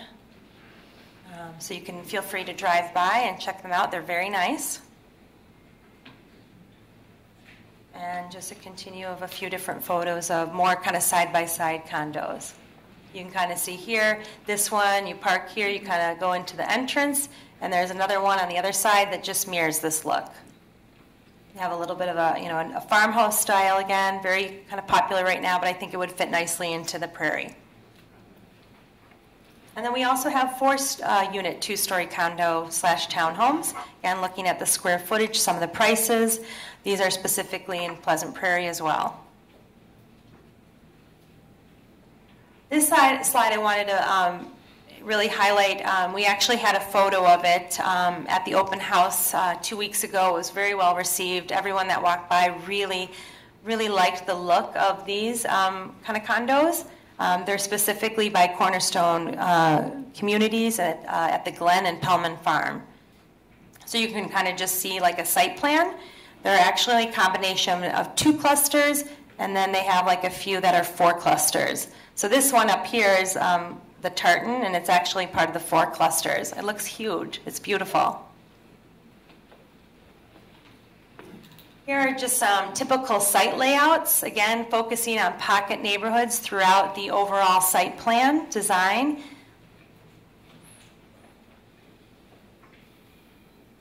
And then the lofts and apartments, again, kind of keeping them around the downtown area, no more than really 2 or 3 stories high. You know, finding photos for that, you see a lot of photos and there's a lot of high-rise kind of, and it was hard finding some smaller ones that would fit into our community. But here's just a few other examples, you know, of apartments and lofts above the commercial areas. All right, that concludes mine. Thank you.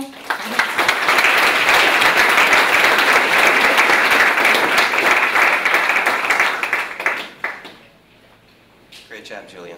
Thank you. Our next presentation is going to be a village marketplace. This subcommittee identified concepts, ideas, uses, and strategies creating a well-designed and appealing shopping district supporting a thriving downtown. Heather, Laura, and Heather.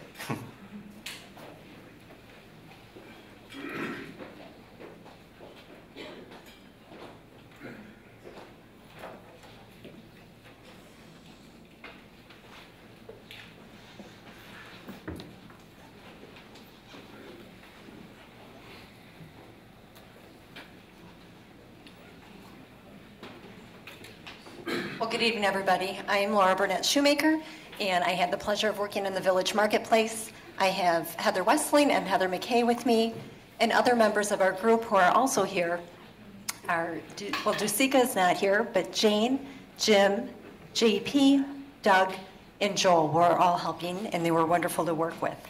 So, as Todd mentioned, we were charged with making recommendations of the type of businesses, retail, and different industries that we would want to see in the downtown area. So we opened a survey for the Pleasant Prairie residents, asking 5 questions to determine if there are preferences for particular businesses or commercial categories that would be attractive, unique, and desired for an emerging downtown development in Pleasant Prairie. The comments from the open house support the initial survey results, and they're included in a handout. We set the handouts at the front table, so if you didn't get one when you came in, please make sure to take one on your way out. The goal is to continue the process to determine which particular concepts are supported and desired within the community. The Village Marketplace Committee's consensus, citizen comments captured from the open house, and the initial survey responses indicate preferences towards recruitment of a specialty grocery store, a coffee shop, a small medical clinic, and boutique health and wellness centered businesses such as yoga and Pilates. Discussions, citizens' comments, and survey responses also indicated an initial desire for a public market, possibly with a commercial kitchen.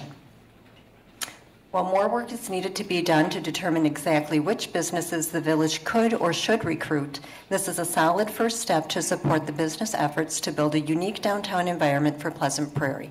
I'm going to turn it over to Heather now, and she's going to share more details. Okay, we're going to start with the mission statement. Our mission is to foster a sustainable, charming, welcoming, and secure community consisting of indoor and outdoor public spaces to support an active lifestyle by preserving the natural beauty of the environment. And our vision statement is we want to create a charming entertainment and shopping district that pays homage to the charm that is uniquely Pleasant Prairie, that invites families, neighbors, retirees, young professionals, and friends to gather and congregate while enjoying small specialty shops, unique dining experiences, and a public market, outdoor beer garden, and quality entertainment. Our concept rationale and description is we would like to see locally owned versus big box retail. We'd like to have that prairie vibe and have 1 to 3 story mixed use buildings in the community. We want to promote physical activity by having bike trails and walking trails that bring neighborhoods together. And we also would like to see a place to gather that includes entertainment and brings a space where everyone can come together in the community, as well as experiential retail and dining experience. People that we see using downtown Pleasant Prairie, of course, are the residents of Pleasant Prairie, the visitors from the surrounding communities, visitors that come to the Outlet Mall, the Art Plex, and Lake Andrea events, people passing through on I-94, as well as corporate park employees and their guests. There's some words up there that describe what we'd like to see Pleasant Prairie, the future of Pleasant Prairie be. That includes artesian, charming, includes the elements, or wellness and health and community. We also want to see the architecture style elements of Frank Lloyd Wright be implemented with a combination of a farmhouse chic look. We already kind of touched upon the town squares, but we included some images that captures the essence of Pleasant Prairie. Maybe you've been to some of these town squares, like in Lake Forest, Illinois, Corning, New York, Prescott, Arizona, and Bardstown, Connecticut. These communities are similar in size and population to Pleasant Prairie. It would be a great place to have retail, connect the Pleasant Prairie downtown to the retail. Also have a space to offer retail events such as farmers market, pop-up retail, kiosks. Let's see. Okay. Then the next one is the street markets. The street markets offer a sense of community. It's an outdoor space where we want to see large sidewalks. So it's pedestrian friendly. It allows for outdoor dining. And it allows for people to pass with special needs, even the elderly community that needs that extra space to pass through without bothering people that are being the way. The outdoor dining won't be in the way, so people can pass on those streets safely. We also could use the outdoor spaces for retail, sidewalk sales, and also dining opportunities, maybe like a taste of Pleasant Prairie, perhaps. Okay. All right, and then we want to make sure that these spaces also have the landscaping, as we've already stated in the previous presentations,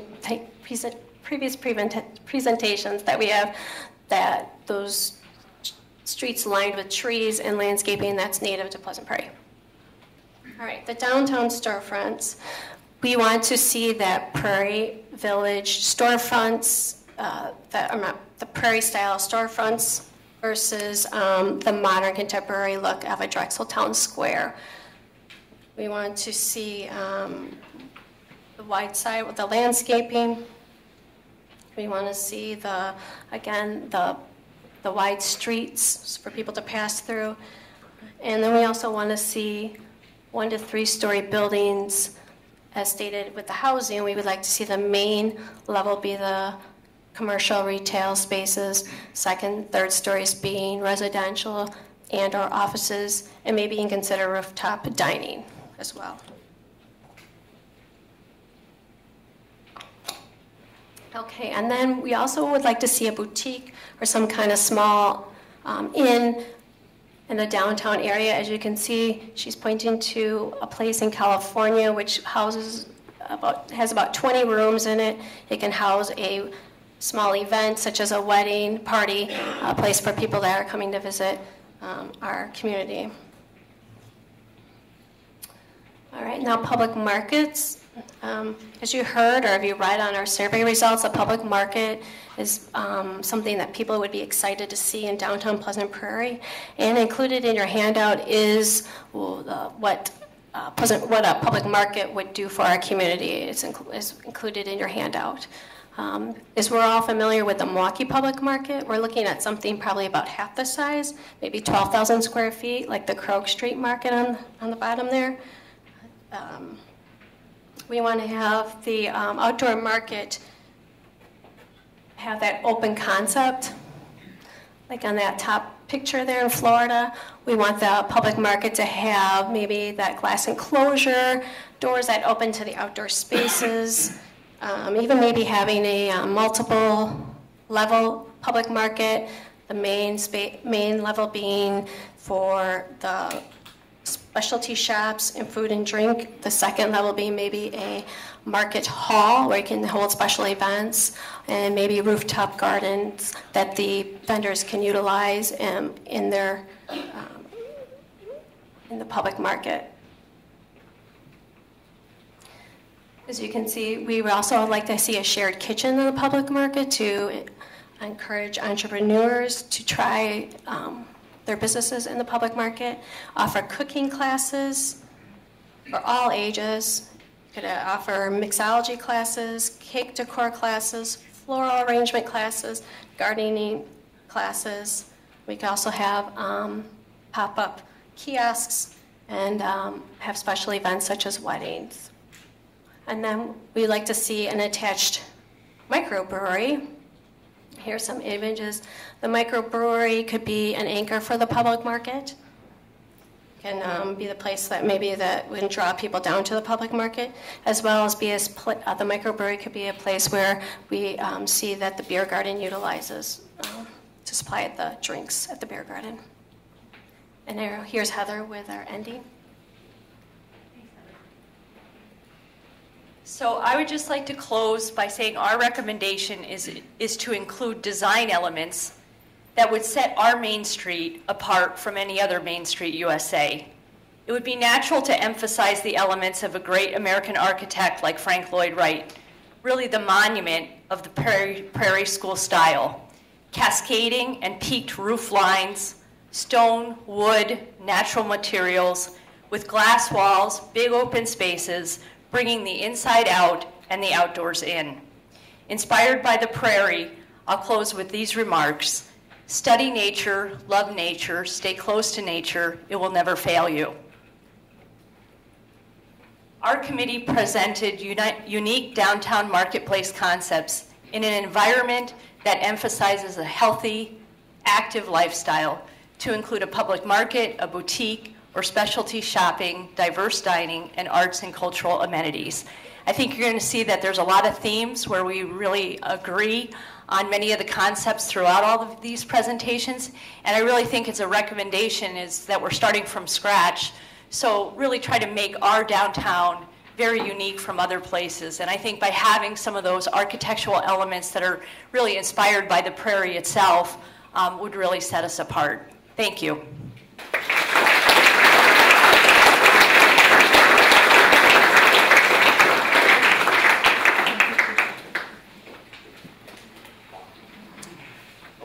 Our last presentation for this evening, and we're going to switch over to a Mac for this one here, so just bear with us for a second. Pleasantville. This subcommittee was responsible for creating a master vision of an overall aesthetic, theme, and branding design for Village Green Center.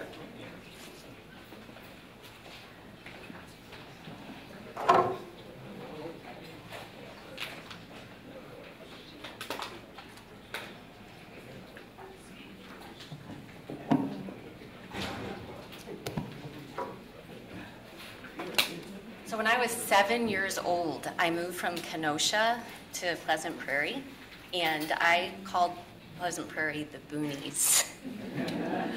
Confession. I was here before the Springbrook Road, the new Springbrook was put in, and I don't know if anyone in the room remembers Barnes & Son, but I used to walk from my house, like it was 1.5 miles from my house, and that's where I would walk to get stuff. So it's really cool for me to be here tonight and thinking about this. It was 7 months ago that we started with a blank slate and were given the task to design a new downtown. If there are any board members or all board members present, we really want to thank you so much for entrusting us with this process, because not only did you tap into the community's gifts and talents, you really nurtured community. We here have amazing new friendships because of being able to collaborate together, so we want to thank you for that. My team. If you were on the team, everybody had the best team, but we had the best team too. Last team, if you're here, could you stand just so people can recognize the collaboration?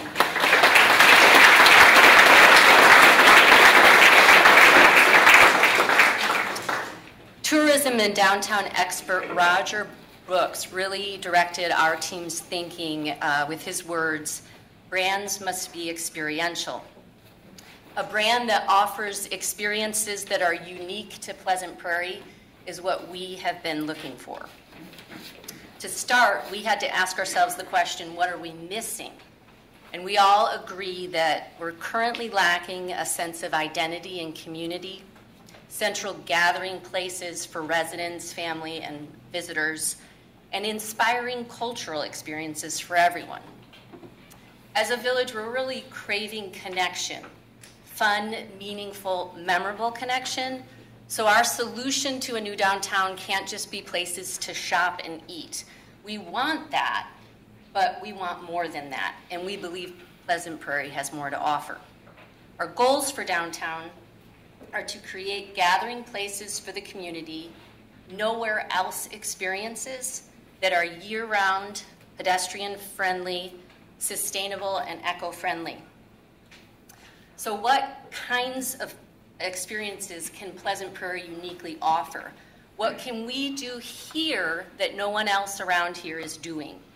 What combination of assets do we have to make something wonderful and sustainable?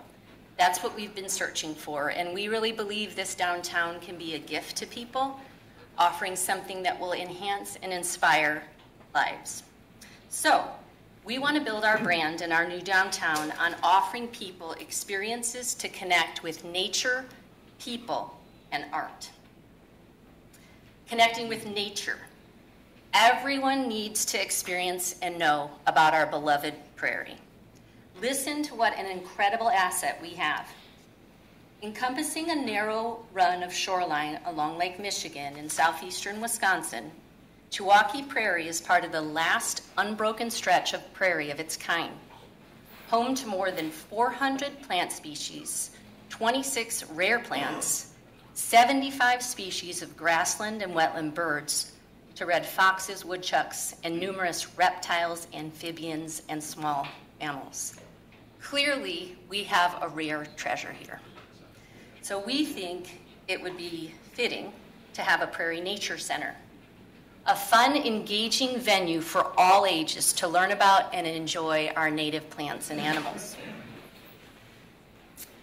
Prairie-inspired gardens, walking paths, bridges, and outdoor dining create wonderful opportunities to connect with nature. Underneath our downtown, we have another incredible asset, the watershed. Unearthing this offers a connection with nature that is truly a nowhere else experience. We love the idea of observation towers to give us an aerial view of all that we have, the prairie, Lake Michigan, and even taking in the skylines of Chicago and Milwaukee. Our second brand offer is about connecting with people. You're going to see a lot of overlap with the different committees here, maybe using different names, but it's about gathering people. 3 community anchors, an amphitheater plaza, a multi-use pavilion, and a beer garden create spaces for people to enjoy life together.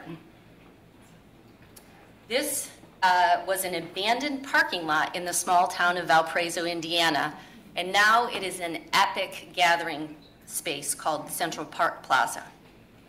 We see a plaza like this in our downtown for people to gather to enjoy concerts, movies, festivals, and more.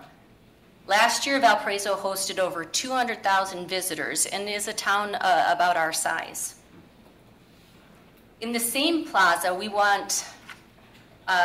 they built an outdoor skating rink, and they were really smart to build a 12,000 square foot open air multi-use pavilion. Because they put that roof on it, it gets so much more use.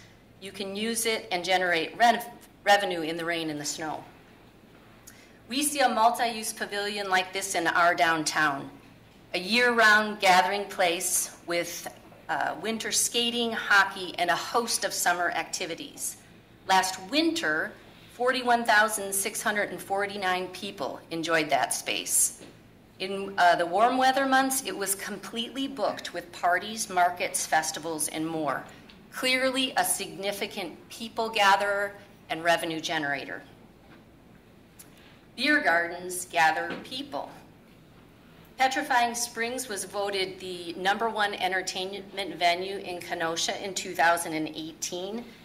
Beer gardens welcome family, friends, kids, and dogs, and gather people around live music, fire pits, and outdoor games. Now, Pets only has a very limited season from June to September, so we would ask our developer to, or challenge our developer to create a year-round beer garden to enjoy that experience. We have another incredible asset in Pleasant Prairie, the largest municipally owned recreational facility in the country, the Art Plex. We think that the fame and the success of the Art Plex is something that got us thinking about what kind of facility we could have in the new downtown that was like a sister facility and that could provide us inspiring cultural experiences. And that facility inspired our third brand offer of art and is called the Art Plex. We see this as a multi-use civic center with a focus on the arts, a kind of facility large enough to host multiple events in different parts of it daily. You have visual arts with classes and exhibits, performance art with large gatherings or small ones, inside or out, culinary arts for all ages, a maker space, which is a creative, collaborative space with shared resources, a business startup incubator. We'd love to draw on the industrial parks, the businesses there, and see them be a part of this downtown and mentor people who want to start their own businesses. And we think this pairs really beautifully with the public market as well. And an event space, beautiful spaces for gathering and generating revenue. When our team met with the Pleasant Prairie Historical Society, we also stumbled on another incredible asset, an epic barn complex that was built in the 1800s called the Uline Brothers Stock Farm. It was a unique architectural gem that sat on 1,200 acres and was owned by the Schlitz brewing family. Unfortunately, the barn no longer exists. It burned down in a tragic fire in 1963. But we love the idea of importing a little bit of our history into our new downtown, and the architecture of this historic building is a perfect match for our Art Plex Civic Center, and really could become an iconic symbol for our new downtown. We've had a lot of feedback, and you've heard Frank Lloyd Wright's name mentioned a lot. It would be really nice to see what an architect could do with this building and give a Frank Lloyd Wright version of it. Funnily enough, the other committee that talked about him had a quote, and I had the same quote, so I thought, why not? If something's really great, why not repeat it? So it was his words. He said, "Study nature, love nature. Stay close to nature, it will never fail you." So we think both his style and his vision is very fitting for our brand, and would like to see his influence in our downtown. This barn's architectural features really could be used to kind of create our wayfinding signage and even influence the housing and the other building structures there. So life is really ultimately about relationships, and we want our new downtown to be something that helps people enjoy and deepen their relationships. We really want it to be a place that enhances and inspires lives. So we really think we can do that by offering them experiences to connect with nature, people, and art.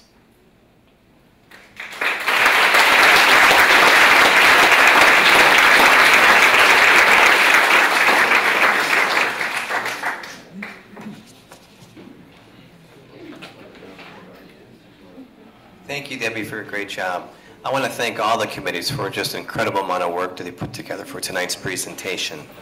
The second part of tonight's event here is to hear from all of you with any questions that you may have before we actually conclude the presentation. So if we could maybe have the house lights up, might be helpful here.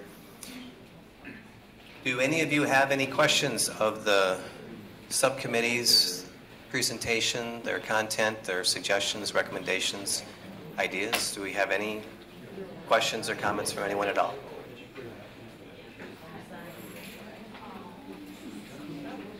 Yes.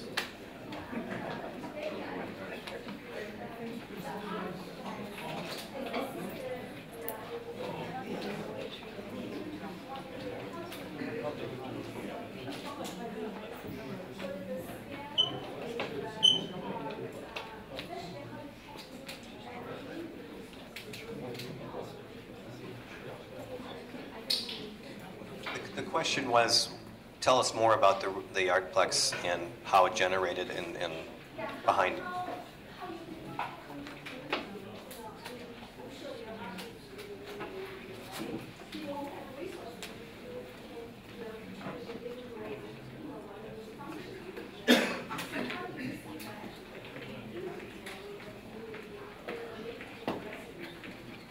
Well, I think we're going to wake up the artists that are in our midst. That's going to be really cool. And like this, I think like this whole committee process, when you get artists together and collaborating, wonderful things happen. So I think that's going to be really exciting in terms of drawing on the artistic community here. We really see the Art Plex as a place where there's going to be people on the East Coast and the West Coast that are going to want to have an exhibit in the Art Plex. So we see it both as cultivating and nurturing people here, but we also want to give our residents and people who come here exposure to other art. So we see that the art end of things being kind of the backdrop to a multi-use facility that is, being able to be used for multiple purposes.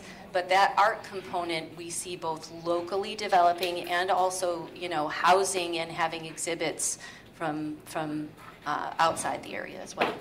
Did I answer your question?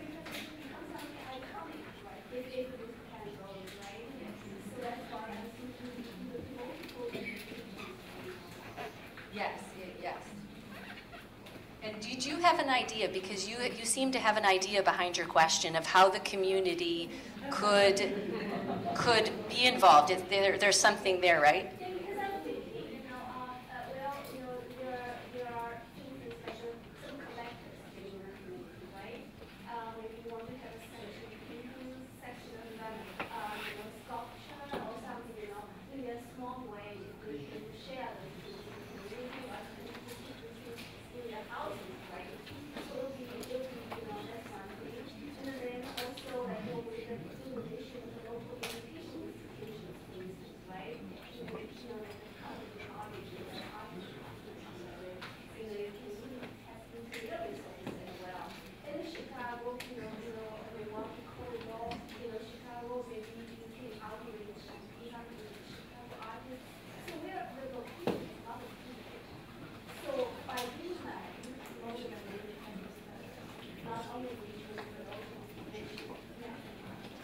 We would see like a call for entries to have a theme of the prairie and have those submissions locally and, pulling from wherever, but to have that theme base. And I think, the colleges, their art departments to let them have shows there and art exhibits, a senior show, that kind of a thing. Really nice to partner with the colleges. Another question. Thank you for your question. Another question?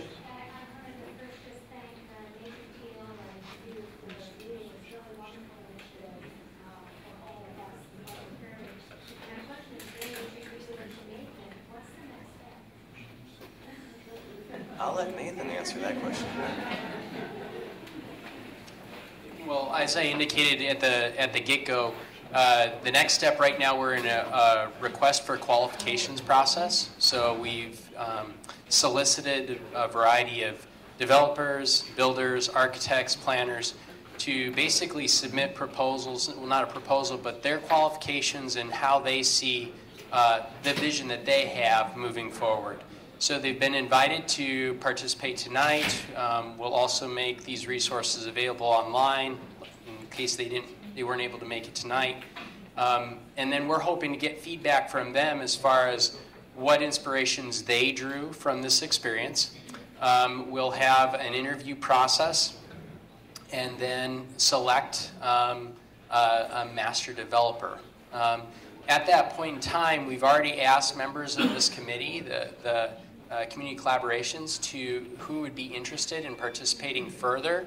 I see this as being an integral process, so the hope is that as a master developer comes on board, starts putting pen to paper and really trying to inject not just concepts, but some reality and some market draws and so forth to paper.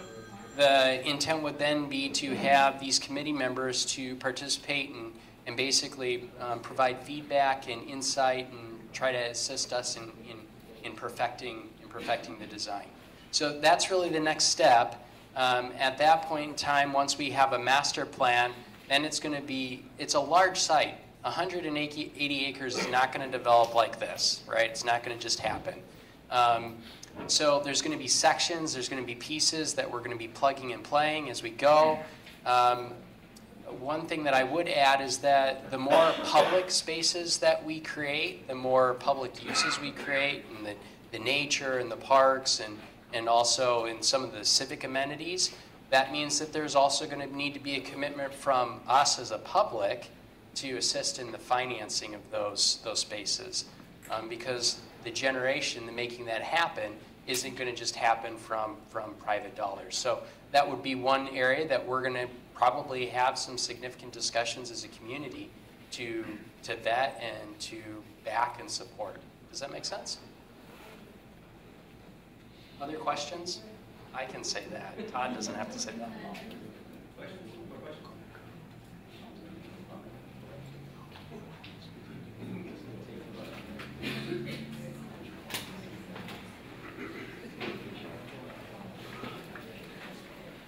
Hi. Well, so given this is kind of a non-traditional way to do a development, and we call out to a master developer to take all this great work, is there any sense of how they'll be receptive to that? I mean, normally they would do it their way, and we're kind of asking them to do it another way. I mean, do you have a sense of how that'll be managed? I guess we'll find out. So, I mean, I think what needs to be understood is that there are a lot of concepts, and I don't want to speak for the group, but there have been a lot of concepts that have been gathered and collected. There's some good themes. I think we all sensed that there were some themes. And I'll readily admit how proud and excited I am for the themes that did kind of percolate to the top. Not everything that we've discussed tonight, at least I think that it would be a bit naive on anybody's part to believe that every single thing that was discussed tonight is going to happen on day one. But I think that there's generally a good river, right? And if we take off little tributaries that, the branches of, oh, this is a good idea, and this is a good idea, and this is a good idea, and we stick to the central themes, I am confident that developers are going to see, any developer that is worthwhile coming here is going to see something here, and they're going to think that's awesome, and I want to be a part of that too. And that's what we want to. That's what we want to find. That's what we want to capture. And I guess it's we'll see. Here, August 9th, we'll see what proposals we have coming back, or the letters of interest that we have coming back, and we'll be reviewing them, and we'll go from there.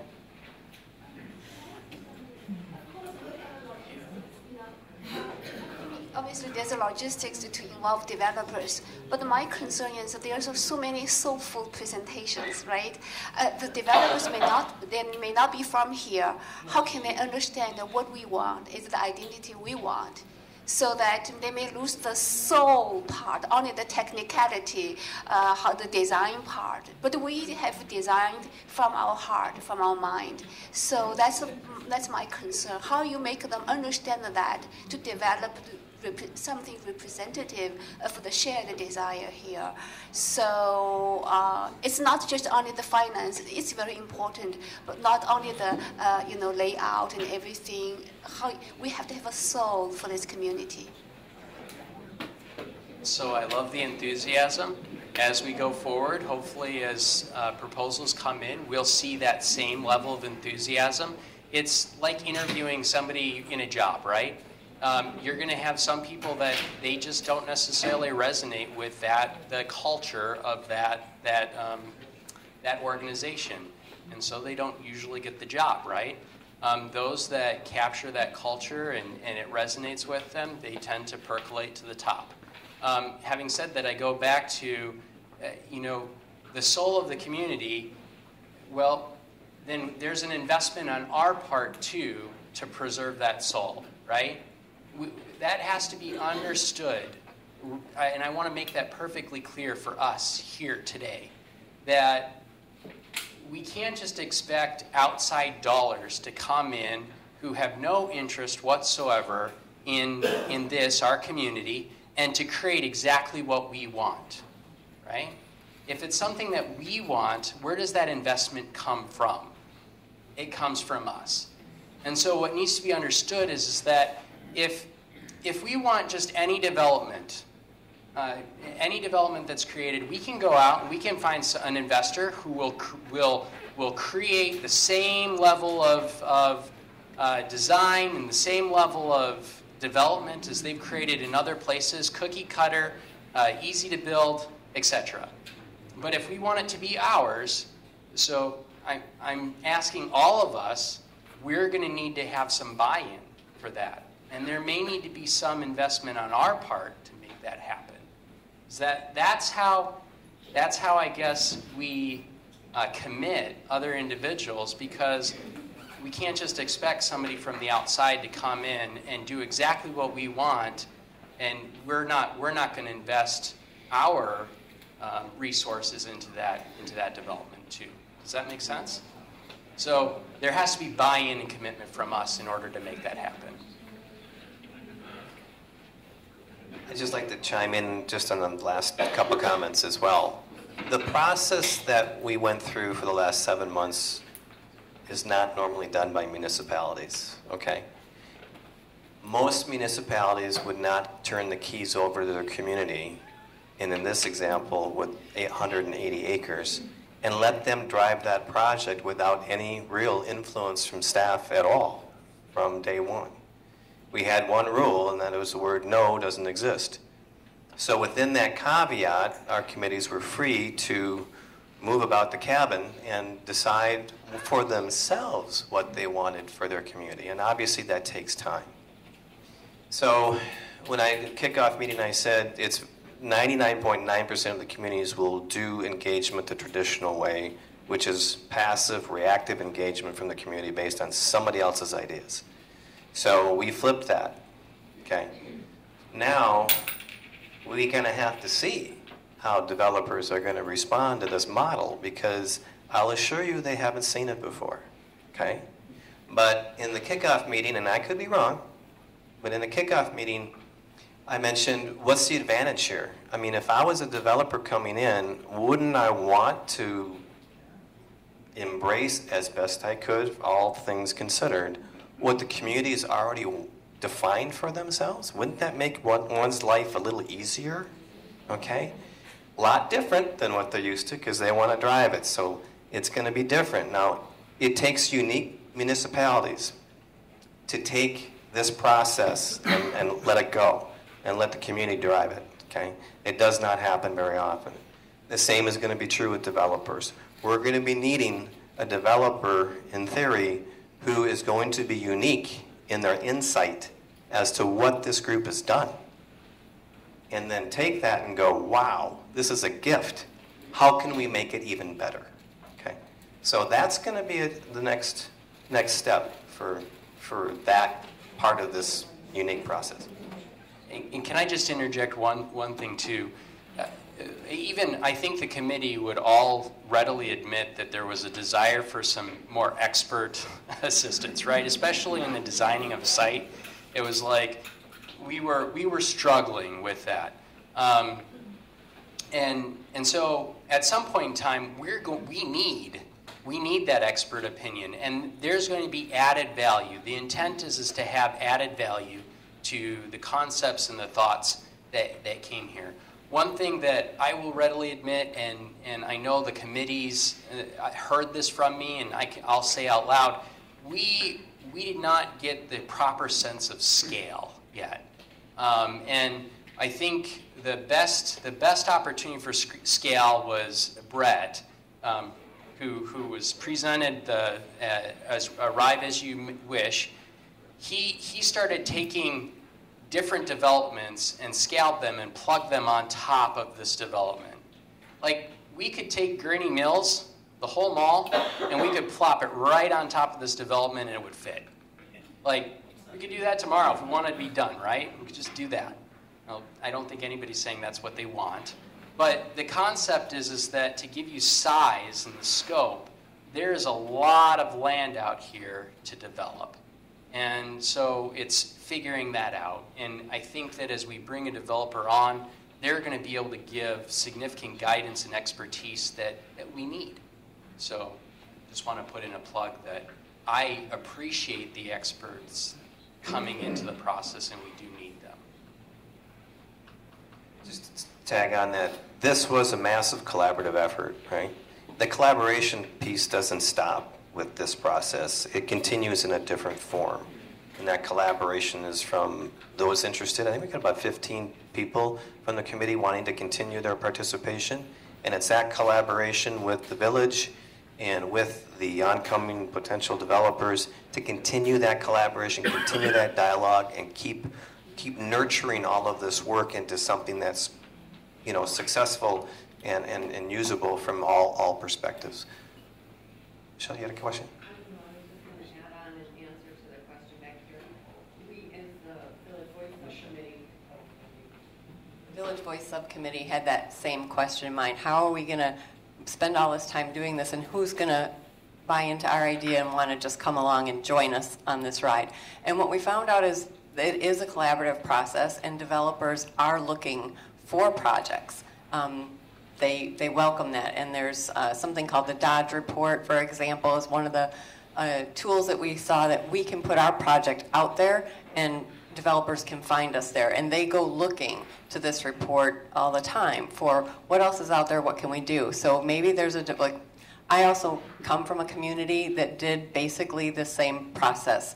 Similar community, no downtown, previously a lot of farmland, built up over time, same median income as Pleasant Prairie, and when they partnered with a developer, they had a plan going in that was partially developed, and then the developer kind of helped bring it to fruition. And yeah, there was some teasing things out, what could stay, what would work, what might not, excuse me. But it was a very collaborative process, so I do think that it's not just a one-way street. Any more questions? Another question? I was going to ask Nathan, the part where you were talking about us investing and buying into it, it's going to have the finance part of it. When do we start hearing, when do we start hearing more about that? Like, at what part of the process? If you're already doing the part about getting a developer in and stuff, where does that come? Yeah, because so that's very fair to put that out there. Right. So I think that will come as we start putting pen to paper and making designs. The developers and the experts, they're going to know what things cost. They're going to know the infrastructure required. They're going to know some of those details that we didn't tease out completely. And so at that point in time, then it's a question of what type of public-private financing and partnerships need to take place in order to make that happen. I don't know exactly when that will happen, but I'm guessing when we start getting the designs in place, and what ends up happening is you have I guess what I would say three levels, right? You have the architect designers right? You have the builders slash sometimes developers, and then you have the financiers, right? There's kind of the three-legged stool, if you will.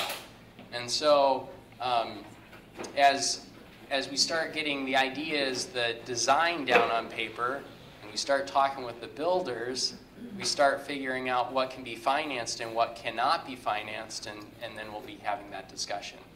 What I would say is that the more, so it's a proper balance, right? So as we put more housing in and we put in more market retail space in, that's economically driven, right? As we limit that, you have this other side as we put more public and civic amenities in and more park space and green space. I can't do the scale because I need the microphone, but you can understand how that works. And so when we start talking from concepts where we want very minimal structures, well, all of a sudden we now have this scale is starting to rise up, right? So those are the types of discussions we're going to need to take moving forward, right? We're going to need to have those discussions. So would that be in the format of public forums like this? And then is there a voting process? I know that's a very naive question, but I'm not really sure. Yeah, that's a good question. I haven't gone to quite that extent. Typically what we'd say is, we'd take staff and then I'd integrate the committees, the committee members, so that we make sure we maintain the vision. But at some point in time, yeah, we're going to have some public presentation when we have the rollout of an actual site plan. I would gather that everybody that signed up on the list, if we were to send you an email and say, hey, come, you'd come, I would hope, right? So we'd have further discussion. Another question.